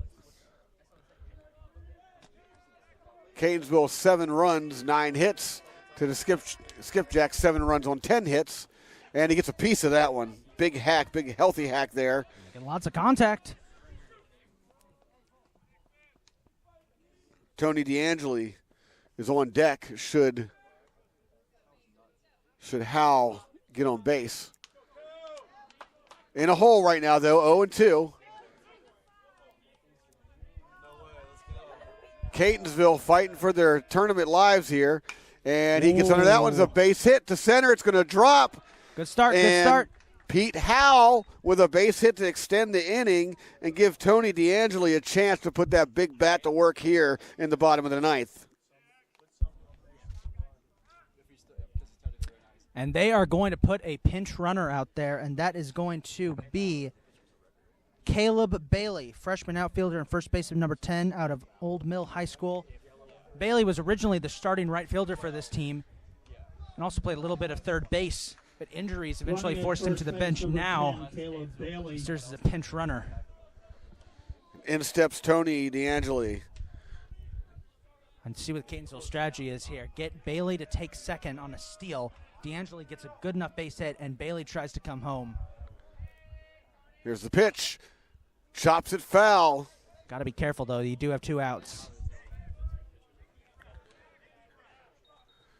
I mean, if he can get one into the gap and with the speed that they just put on, it'll make it a real interesting play at the plate. I'm knocking on wood furiously as I say this, but DeAngeli does have the only walk-off of the season for the Cardinals. Pitch. Big swing and a miss. He does get a little piece of it. Back-to-back 0-2 counts.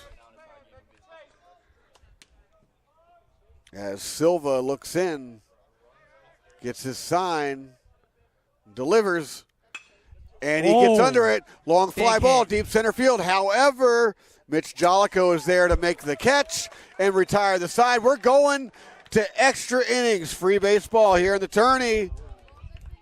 7-all. We'll be right back. No runs, a base hit, 1 left for Catonsville in the 9th. We move to the 10th inning, even at 7.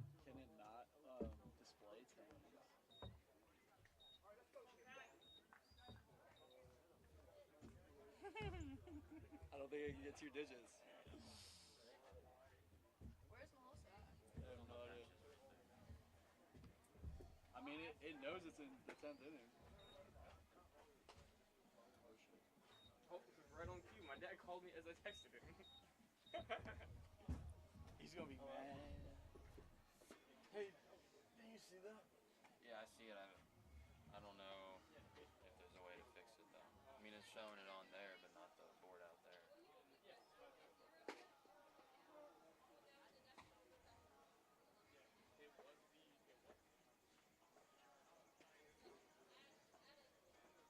keep it at 0 for now, and we'll add 1 if we keep going.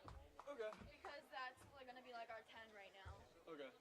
She's like, oh, because it only has 1 number. I Yeah, said, yeah. it only has one digit. Because, like, even on here, if you edit inning, it Yeah. It says 10. Yeah, it just doesn't show because there's not another space. Yeah. So. Whatever. As long as everyone doesn't think we're in the 0 inning. I think you have to look at the score changes, like the lead changes. It's like whoever.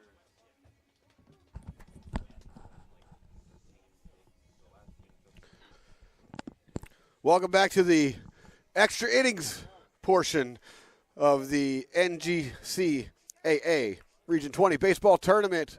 It's 7-Up. It's a pretty good drink. Center fielder, Catch that one. Mitch Jellicoe. Yep. We got Mitch Jellicoe leading off for the Skipjacks here in extra innings. Patrick Bauer stays out there.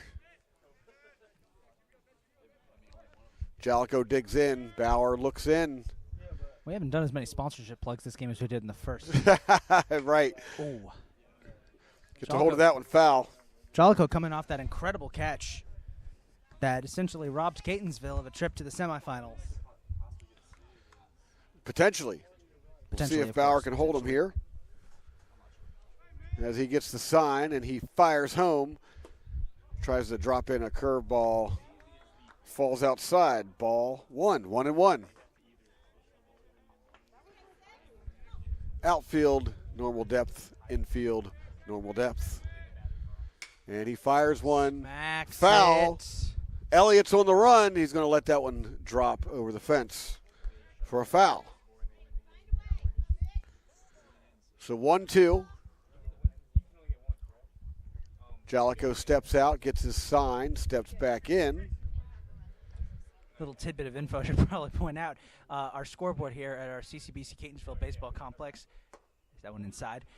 Very close. That could have gone either way. Our scoreboard here doesn't go to 10, so it says 0 if you can see it on our screen. It's not designed to go up to double digits, apparently. No hits, right? It's a no-hitter. That's what you're talking about, right? No, the inning, on the inning. Okay, never mind. I thought you were talking about on the graphic overlay. My bad. You said scoreboard. I don't know why.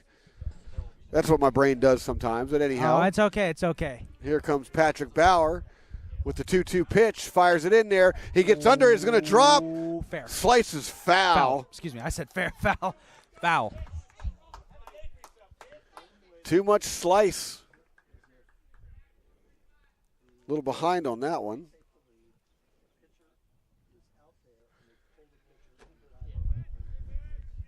Jellicoe is going to get another swing at it. Yeah, Jellicoe, a big hero of the bottom of the ninth, robbing that home run, and he gets under one, puts a charge to it, hits it, doesn't quite hit the cow. He's going for 2.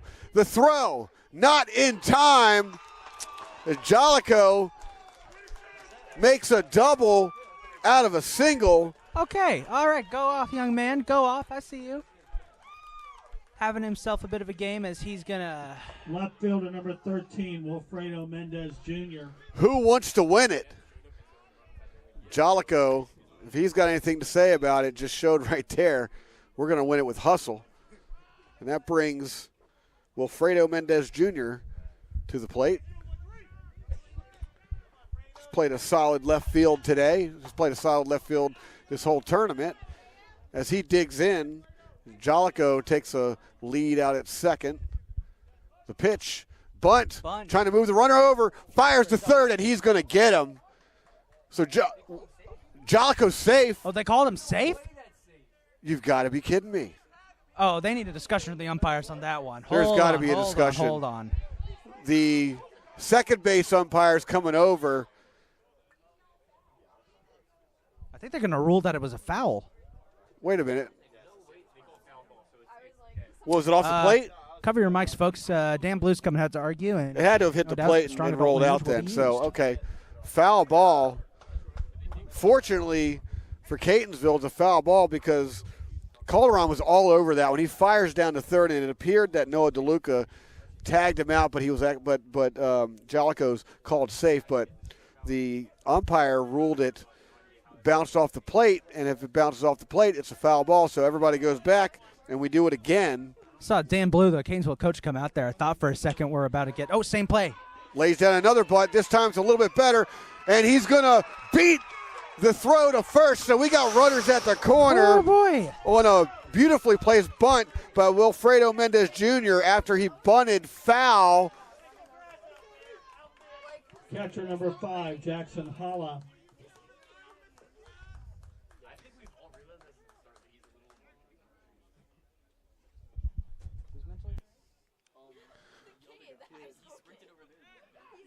So Catonsville is in a hole here in the top of the 10th with Jolico at third, Mendez Jr. at first, and Jackson Holla stepping in. Great chance here to take a lead. The pitch, curveball falls in there for a strike.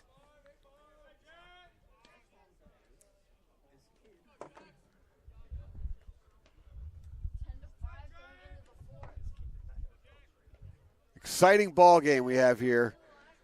Extra innings.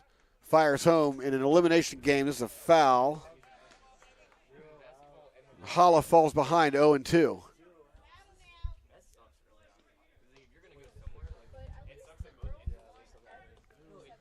30th pitch coming up. Actually, that was Bauer's 40th pitch. Excuse me. And runner's going to take off for second off a wild pitch. Here comes the winning run. No. A strikeout on a pass ball. And Jolico heads up, comes flying home, and the Skipjacks have the lead. It's now 8-7.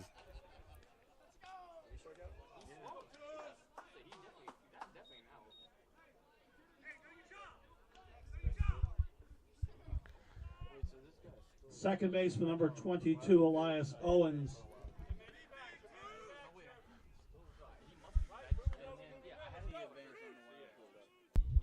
Elias Owens up next. So Mendez Jr. moves all the way to third on that pass ball, on that wild pitch. And here comes a pitch in there for a strike. One. Nice slider by Bauer. Just one out. And Ben Riddick gets his pitches here in the top of the 10th. That was in the dirt. Got away from Calderon there. Calderon keeps it out in front of him, though. Keeps Mendez Jr. over there at third. Started talking, realized I didn't have the mic anywhere near my mouth. Is it on? Yeah, you got it on. Okay. It's on. It's just I had it down. Yeah, with those handhelds, I'm always paranoid. Like you got to leave that switch up. And here comes the pitch, high and outside.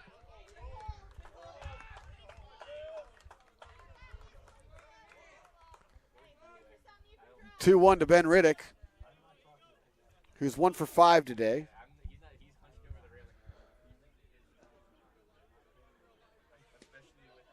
Mendez Jr. taking a modest lead over there at third.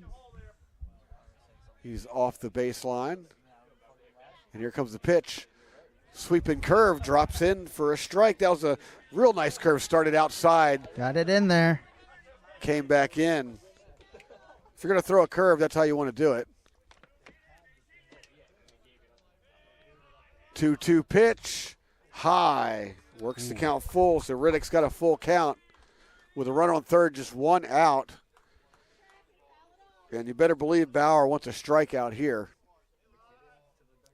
Does not want to give Mendez Jr. the opportunity to charge home. And there's a grounder to first. Fires home, and he's going to tag out Mendez Jr., who was running on contact, but Riddick hit the ball way too hard, and Pete Howell with the heads-up play over there at first, digging it up on a hop, firing to Calderon at home. Calderon tags out Mendez Jr. So we got 2 outs and a runner on first.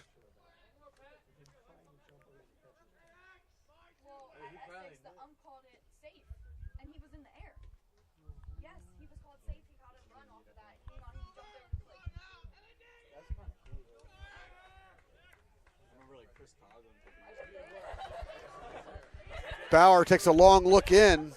Dylan Young steps in. Is this Dylan Young? Late goes late. No, this is number 2. This is Xavier Silva, the pitcher. Xavier Silva. My scorecard did not update when Silva came in. It just updated him as the pitcher and not as a batter. He's batting too, yeah. So there we go. So Xavier Silva Lays down a bunt, foul.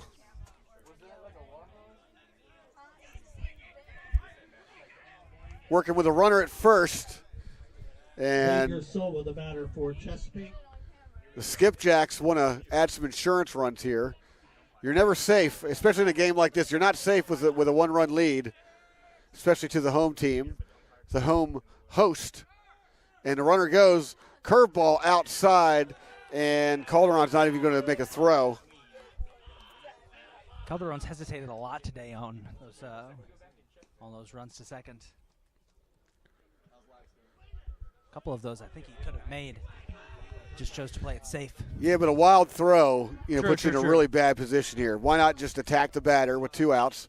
And he lays down a bunt anyway. Third base, picks it up, fires to first. He gets him. There we go. Out number 3. And we go to the bottom of the 10th. Chesapeake puts one on the board here in the top of the 10th. It's do or die for Catonsville. 8-7. We'll be right back. A run, 2 hits, 1 left for Chesapeake in the 10th. Right. 9.5. Chesapeake 8, Catonsville 7. All right, bloop and a blast, and let's go home. Come on.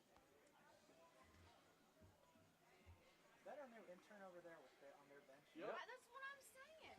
I noticed that. I was like, why? That's what I've been saying. He's really confused. He thinks he's winning with You them. know, he's like buddy with them. He over there. He just rolled over there after the Roma scored. He just rolled over there after Roma scored. That's what I'm saying. He flew. He came to get the camera. He hadn't been taking pictures for like half the game, and then he comes over. They're probably eating it up. All I'm saying, he sat there, didn't take pictures the whole second half of the game, and then once it comes to extra innings and there could be a game-winning run, he's like, "Oh, give me the camera. I need to go back over there." Oh, dude. Got to get that shot.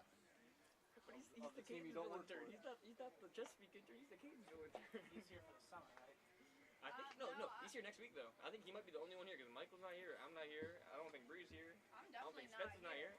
So he might be the only one you got here next week. He's the only one going to be there. All you. and you. you. And you. You can just you both. The NJCAA Region 20 baseball tournament continues here in the bottom of the 10th. It's do or die for Catonsville. They had a chance to walk it off in the bottom of the 9th, but Mitch Jolico robs Catonsville of a walk-off home run with a dive over the center field fence in what was just a pro-level robbing.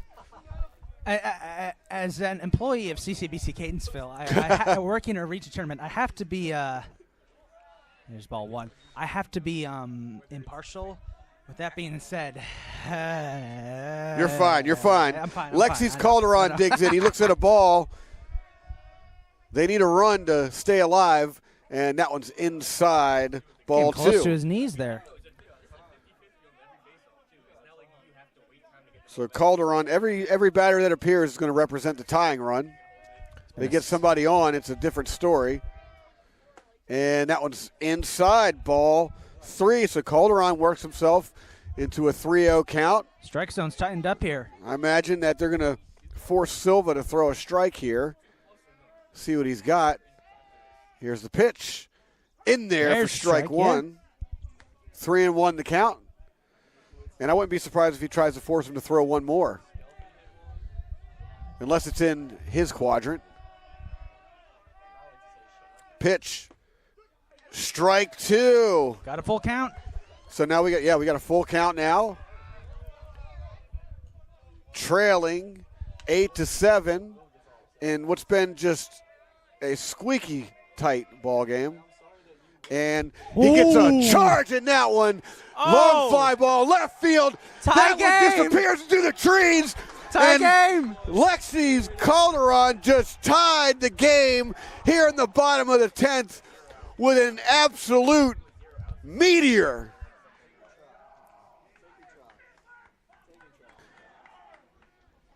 How about that? It's all the players who we never expect to home run. Hit home runs are doing all the hitting today. First note to look at now, Lexi's Calderon. Calderon gets all of that. On the scorecard, it just shows home run. But, man, in reality, that was number 3, Noah DeLuca. an absolute meteor. This Catonsville team will not quit. That has been the mantra all season. They just will not quit. Well, now they have the opportunity to walk it off here. And they got to face a new pitcher. Silva's being pulled. They're going to send in. So after 21 pitches, Silva's being pulled. We'll see who they bring out. That's going to be number 18, Joe Simonetta, freshman right-handed pitcher from Dominion High School. We saw him yesterday. He ran into some trouble early in the game yesterday, so maybe for Catonsville they can try to expect the same. Chesapeake starting to run out of pitchers they can use. Where is Simonetta here on this card? Do you know where Simonetta is here on this card? It's Simonetta, not Salmonetta. We have a pitching change for Chesapeake, now doing the pitching number 18, Joe Simonetta.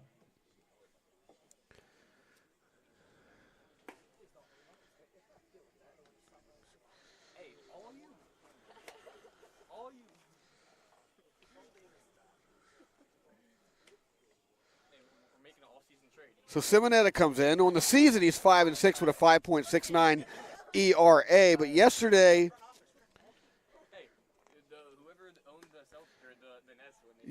he gave up 3 runs early and really struggled against Frederick. And today he's making his first appearance here. Normally he's a starter. He started yesterday, right? He did start yesterday, but he was pulled early. Just couldn't keep those Frederick bats at bay yesterday, so he was pulled early and replaced by Theron Moroz, who went the rest of the game, who pretty much pitched the entire game, aside from that that first little appearance made by Simonetta. So he's going to come in here as a reliever, and I got to say, he has some pretty cool hair. Ooh, yeah, that he does. Now here's the real question. Out of all the games we've seen so far in this tournament, I got to be honest, this right now has been the game of the tournament so far. This is a nail-biter. It has been nonstop action in extra innings. The Catonsville dugout has really come alive. Noah DeLuca steps in, looks at a ball in the dirt. No outs, so Catonsville has got 3 outs to try to walk this one off. 11 hits on the day. Here's a pitch. High and outside. Chesapeake bench and stands have gone quiet here. Catonsville's have erupted. And the Essex players sitting out in the outfield have gotten excited too. They're just trying to figure out a way to put Catonsville away, but they haven't been able to. Simonetta comes in, throws 3 straight balls. It's a 3-0 count. Good start for the Cardinals. Yeah, and just like Lexi's Calderon, who also had a 3-0 count, I wouldn't be surprised if DeLuca's just sitting on 2 pitches right here. And he looks at a strike on the corner.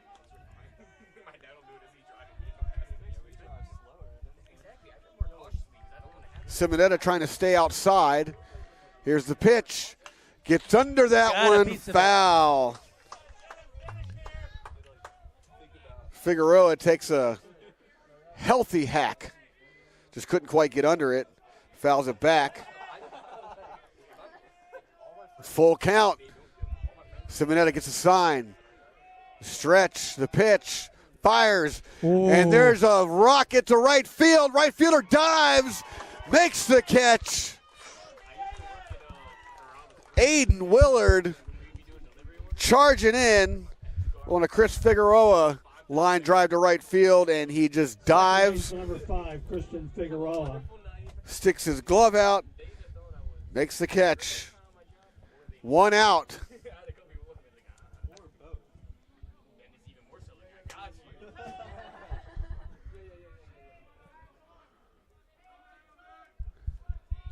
And here's a pitch. Chico got to play it safe here.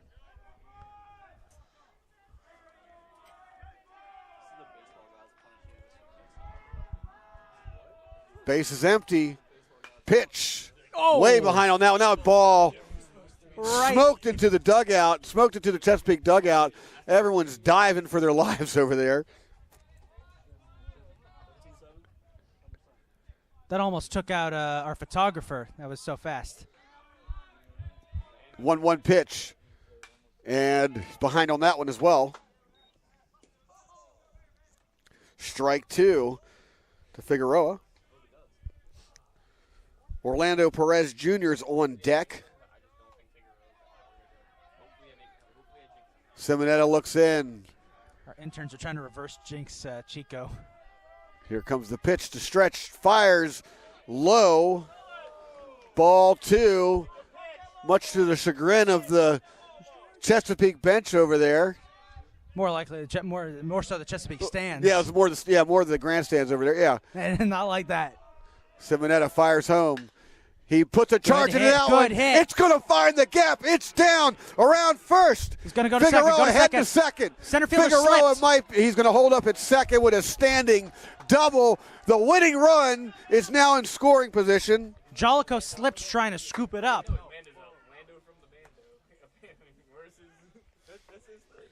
So bring up Orlando Perez Jr. Figueroa doing his job with a shot to the gap. And Orlando Perez Jr. is going to step in to try to walk this thing off. Good. Can we run it back, do it again, just a little bit to the right? The tension, I know this is a cliche and I know I shouldn't use it, but I got to get at least one in. You could cut the tension with like a knife, okay? You can always say that. If it's proper, don't worry about it, bro. I try not to use as many cliches. We're not. No, just use it. Trust me. Use them. It's a great weapon to have in your back pocket. Oh, yeah. And they're gonna have a meeting at the mound. Calm down Simonetta here. Nobody's throwing in the bullpen. Chico is fast. Just one good base hit by Perez. One good ground ball into left or right field. Doesn't matter. Chico can probably get around. I'd prefer right field, obviously, but one good ground ball into right field. That's all Chico needs. Figueroa can run, so it'd be really difficult for the Skipjacks defense to prevent a run. Yeah, on anything in the outfield, really. Umpire coming to check in. Regardless of outcome, this has easily been the game of the tournament so far. And that's saying something when we had a game that ended 20-17 For yesterday. sure. Yeah, that game was gnarly, man. And if y'all listening out there, if you didn't see it, you didn't get a chance to see it, get in the Catonsville YouTube channel, pull it up, and just watch it. It's crazy. All right, here we go. Perez Jr. digs in. Digs in close to the plate. He's kind of hogging the plate a little bit. Figueroa takes his lead. Simonetta looks back. Fires home.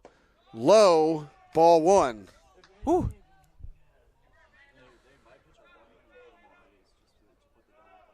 And now we got some action in the bullpen. I think one of the catchers is going out to retrieve a ball that was just sitting out yeah. there. Well, they're trying to throw out there, and Simonetta looks back at second. Fires home. And another low pitch. Too low. Ball 2. So here's the situation. So you do have a base open. I mean, so the batter right now is sort of irrelevant in this situation. So you're not mad if you have to walk him or if you end up walking him. The last thing you want to do is put something over the meat of the plate and give Perez Jr. a chance to really get into something. And he chops one to second. Second baseman scoops it. Fires to first. 2 outs, excuse me. 2 outs, but Figueroa moves up to third. And now we have 2 outs. Chico at third. Well-placed bunt could also bring Chico home. Top of the order, left fielder number 29, Roman March. Roman March steps to the plate. And all he just needs to hit it where they ain't. March had a rough day. And they're going to intentionally walk him. They're going to intentionally, oh boy. They're going to do, I know why they did that, because Jello's been having a terrible day out there, and they want him. He is not. Center fielder number 27, Angelo Ramirez. So Angelo Ramirez steps in after the intentional walk, and Roman March is over at first. Figueroa is at third. So Roman March, aside from being a force out, somewhat of an irrelevant runner there. The runner that matters is at third, and Ramirez almost put a charge in that one as he fouls it. High stakes here. It doesn't get any more high stakes than this. 8-8 ball game, bottom of the 10th. Catonsville trying to walk it off here to advance in the tournament and send the Skipjacks home. Here's the pitch. March is going to take second. March, he's going to steal. It's not a steal, it's a defensive indifference right there.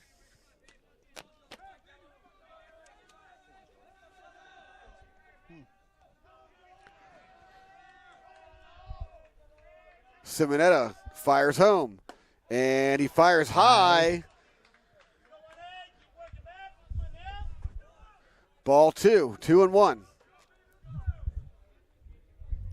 Angelo Ramirez digs in, 0 for 5 so far today. I heard some people behind me saying he's due, and I couldn't agree more. And he gets under that one, slicing foul. 2-2 count. Cardinals down to their last strike this inning. 8 runs, 12 hits for both teams. Both with 2 errors. Runners take their lead. Figueroa is the one that matters over there at third. Here comes the pitch, and he gets under that one for a foul. Sends that shooting off.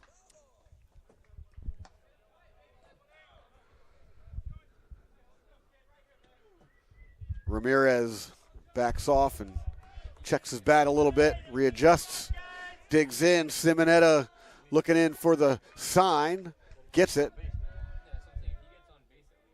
Kicks, delivers, and there's a base hit. He's going to walk it off. Catonsville does it. Figueroa trots home. And Angelo Ramirez has just walked off Catonsville to advance, keeping them alive in this tournament. And the Chesapeake Skipjacks, as well as they played today, are going to have to go home. Wow. Oh, what a game. Oh, what a game. Game of the tournament. Ladies and gentlemen, that is the end of this afternoon's game. Final score, Catonsville 9, Chesapeake 8. Ladies and gentlemen, because of the weather and the late finish to these 2 games, the play-in game for the championship round will be postponed until tomorrow at 10 a.m. Once again, the play-in game for the championship game will be tomorrow at 10 a.m. and will feature a rematch between Catonsville and Essex, with the winner to go on to play Frederick for the championship. So originally scheduled, Frederick needs 1 win. Whoever makes it to the championship round would need 2 wins. So originally scheduled for today, the play into the championship. Because of the weather, they're pushing it to tomorrow at 10 o'clock. Before you leave the campus. So Catonsville just walked off and punched their ticket to the championship play-in game tomorrow at 10 o'clock. Oh, boy. And, oh, my God, and just about the most dramatic fashion you could possibly think of in a tournament. Yeah. For now, we thank you very much for coming, and we wish you a pleasant good evening and a safe drive home. And for today's game, the Skipjacks was started by Grant Thomas, who pitched 4 1/3 with 3 strikeouts and, gave up 5 hits, 4 walks, gave up 3 earned runs, and then he was replaced by Dylan Young, who came in for 3 2/3, posted 2 strikeouts of his own, gave up 2 earned runs. Xavier Silva came in late, gave up a run, was able to punch out 1 batter, and then Joe Simonetta came in and gave up the walk-off run there, right there at the end. And, man, that's got to be a tough loss for the Chesapeake Skipjacks there. And then Catonsville, they're pitching. It started by Tomas Martinez. He pitched 2 2/3 of solid baseball, giving up just 3 runs. No strikeouts on 2 hits and 4 walks. Max Cutts came into the game for 2 1/3. Gave up 1 earned run, 3 strikeouts, and a walk on just 2 hits, followed by Travis Fullerton, who came in for 2 1/3, 1 earned run, 1 strikeout. Did get banged around a little bit with 4 hits, but got a strikeout swinging there as well. And then Patrick Bauer came in, normally a starter, to close it out, going 2 2/3, giving up a run, 3 strikeouts, with 4 hits, and that's it for the pitching there. But the talk of the game is the walk-off. Angelo Ramirez comes on, the winning run over third, laces one, just sends a charge to one down to right field. It drops in for a base hit. I apologize to our viewers' ears if I may have gotten a little too excited on that last call. Hey, it's fine. I've been tournament calling this team baseball, all baby. Season, and I'm not going to be able to watch the final 2 games tomorrow, but seeing them manage to to get to the semifinals is special. So. Again, tomorrow morning, 10 a.m., the play into the championship game has been moved to tomorrow. The first pitch on that one is at 10 a.m. We're going to see the hosting Catonsville Cardinals take on Essex one more time tomorrow. Sibling rivalry. Essex is going to be the home team in that one. So despite Catonsville playing on their home turf, they're not the host. You know what I'm saying? They're not the home team. So it's going to be Catonsville and Essex vying for a spot in the championship game tomorrow at 10 a.m. And in 20 minutes after that game, we're going to see the championship game. The winner of that game goes to Frederick, and they're going to have to beat Frederick twice if they want any chance at this. And that's a really tall order, given that Frederick is the number 2 team in the entire nation and the number 1 seed here in this tournament. I'll say this much before we sign off. For as exciting as these games have been, and for as exciting as the games coming up tomorrow are going to be, I think it's going to be hard to beat this game. Game of the tournament, in my opinion. That was amazing, an amazing game. Exactly. And one more time, Chesapeake, 8 runs on 12 hits, couple of errors. They left 15 on. Catonsville, the big winners here in the walk-off in the bottom of the 10th. 9 runs, 13 hits. They left 8 on, 3 errors. 2 errors. We will see you tomorrow at 10. Make sure you hit the subscribe button. If you're watching on YouTube, hit that subscribe button. That way you can be notified tomorrow morning when we go live for the championship play-in between Catonsville and Essex. We will see you then. I'm Jimmy Flame. Thanks for having me again. Make sure you hit my Twitter at JimmyFlame77. I'm so excited I can't even think right now. But at JimmyFlame77 on Twitter. It's been a pleasure calling these games here in Catonsville. I hadn't been to this baseball field prior to these playoffs, to this tournament, and I got to say I've had a real good time. And thanks for having me, man. It's my pleasure, Jimmy. This is Isaac Donsky signing off. Thank you to everybody who's tuned in for our broadcast this season. Catonsville wins it 9-8 in 10 innings.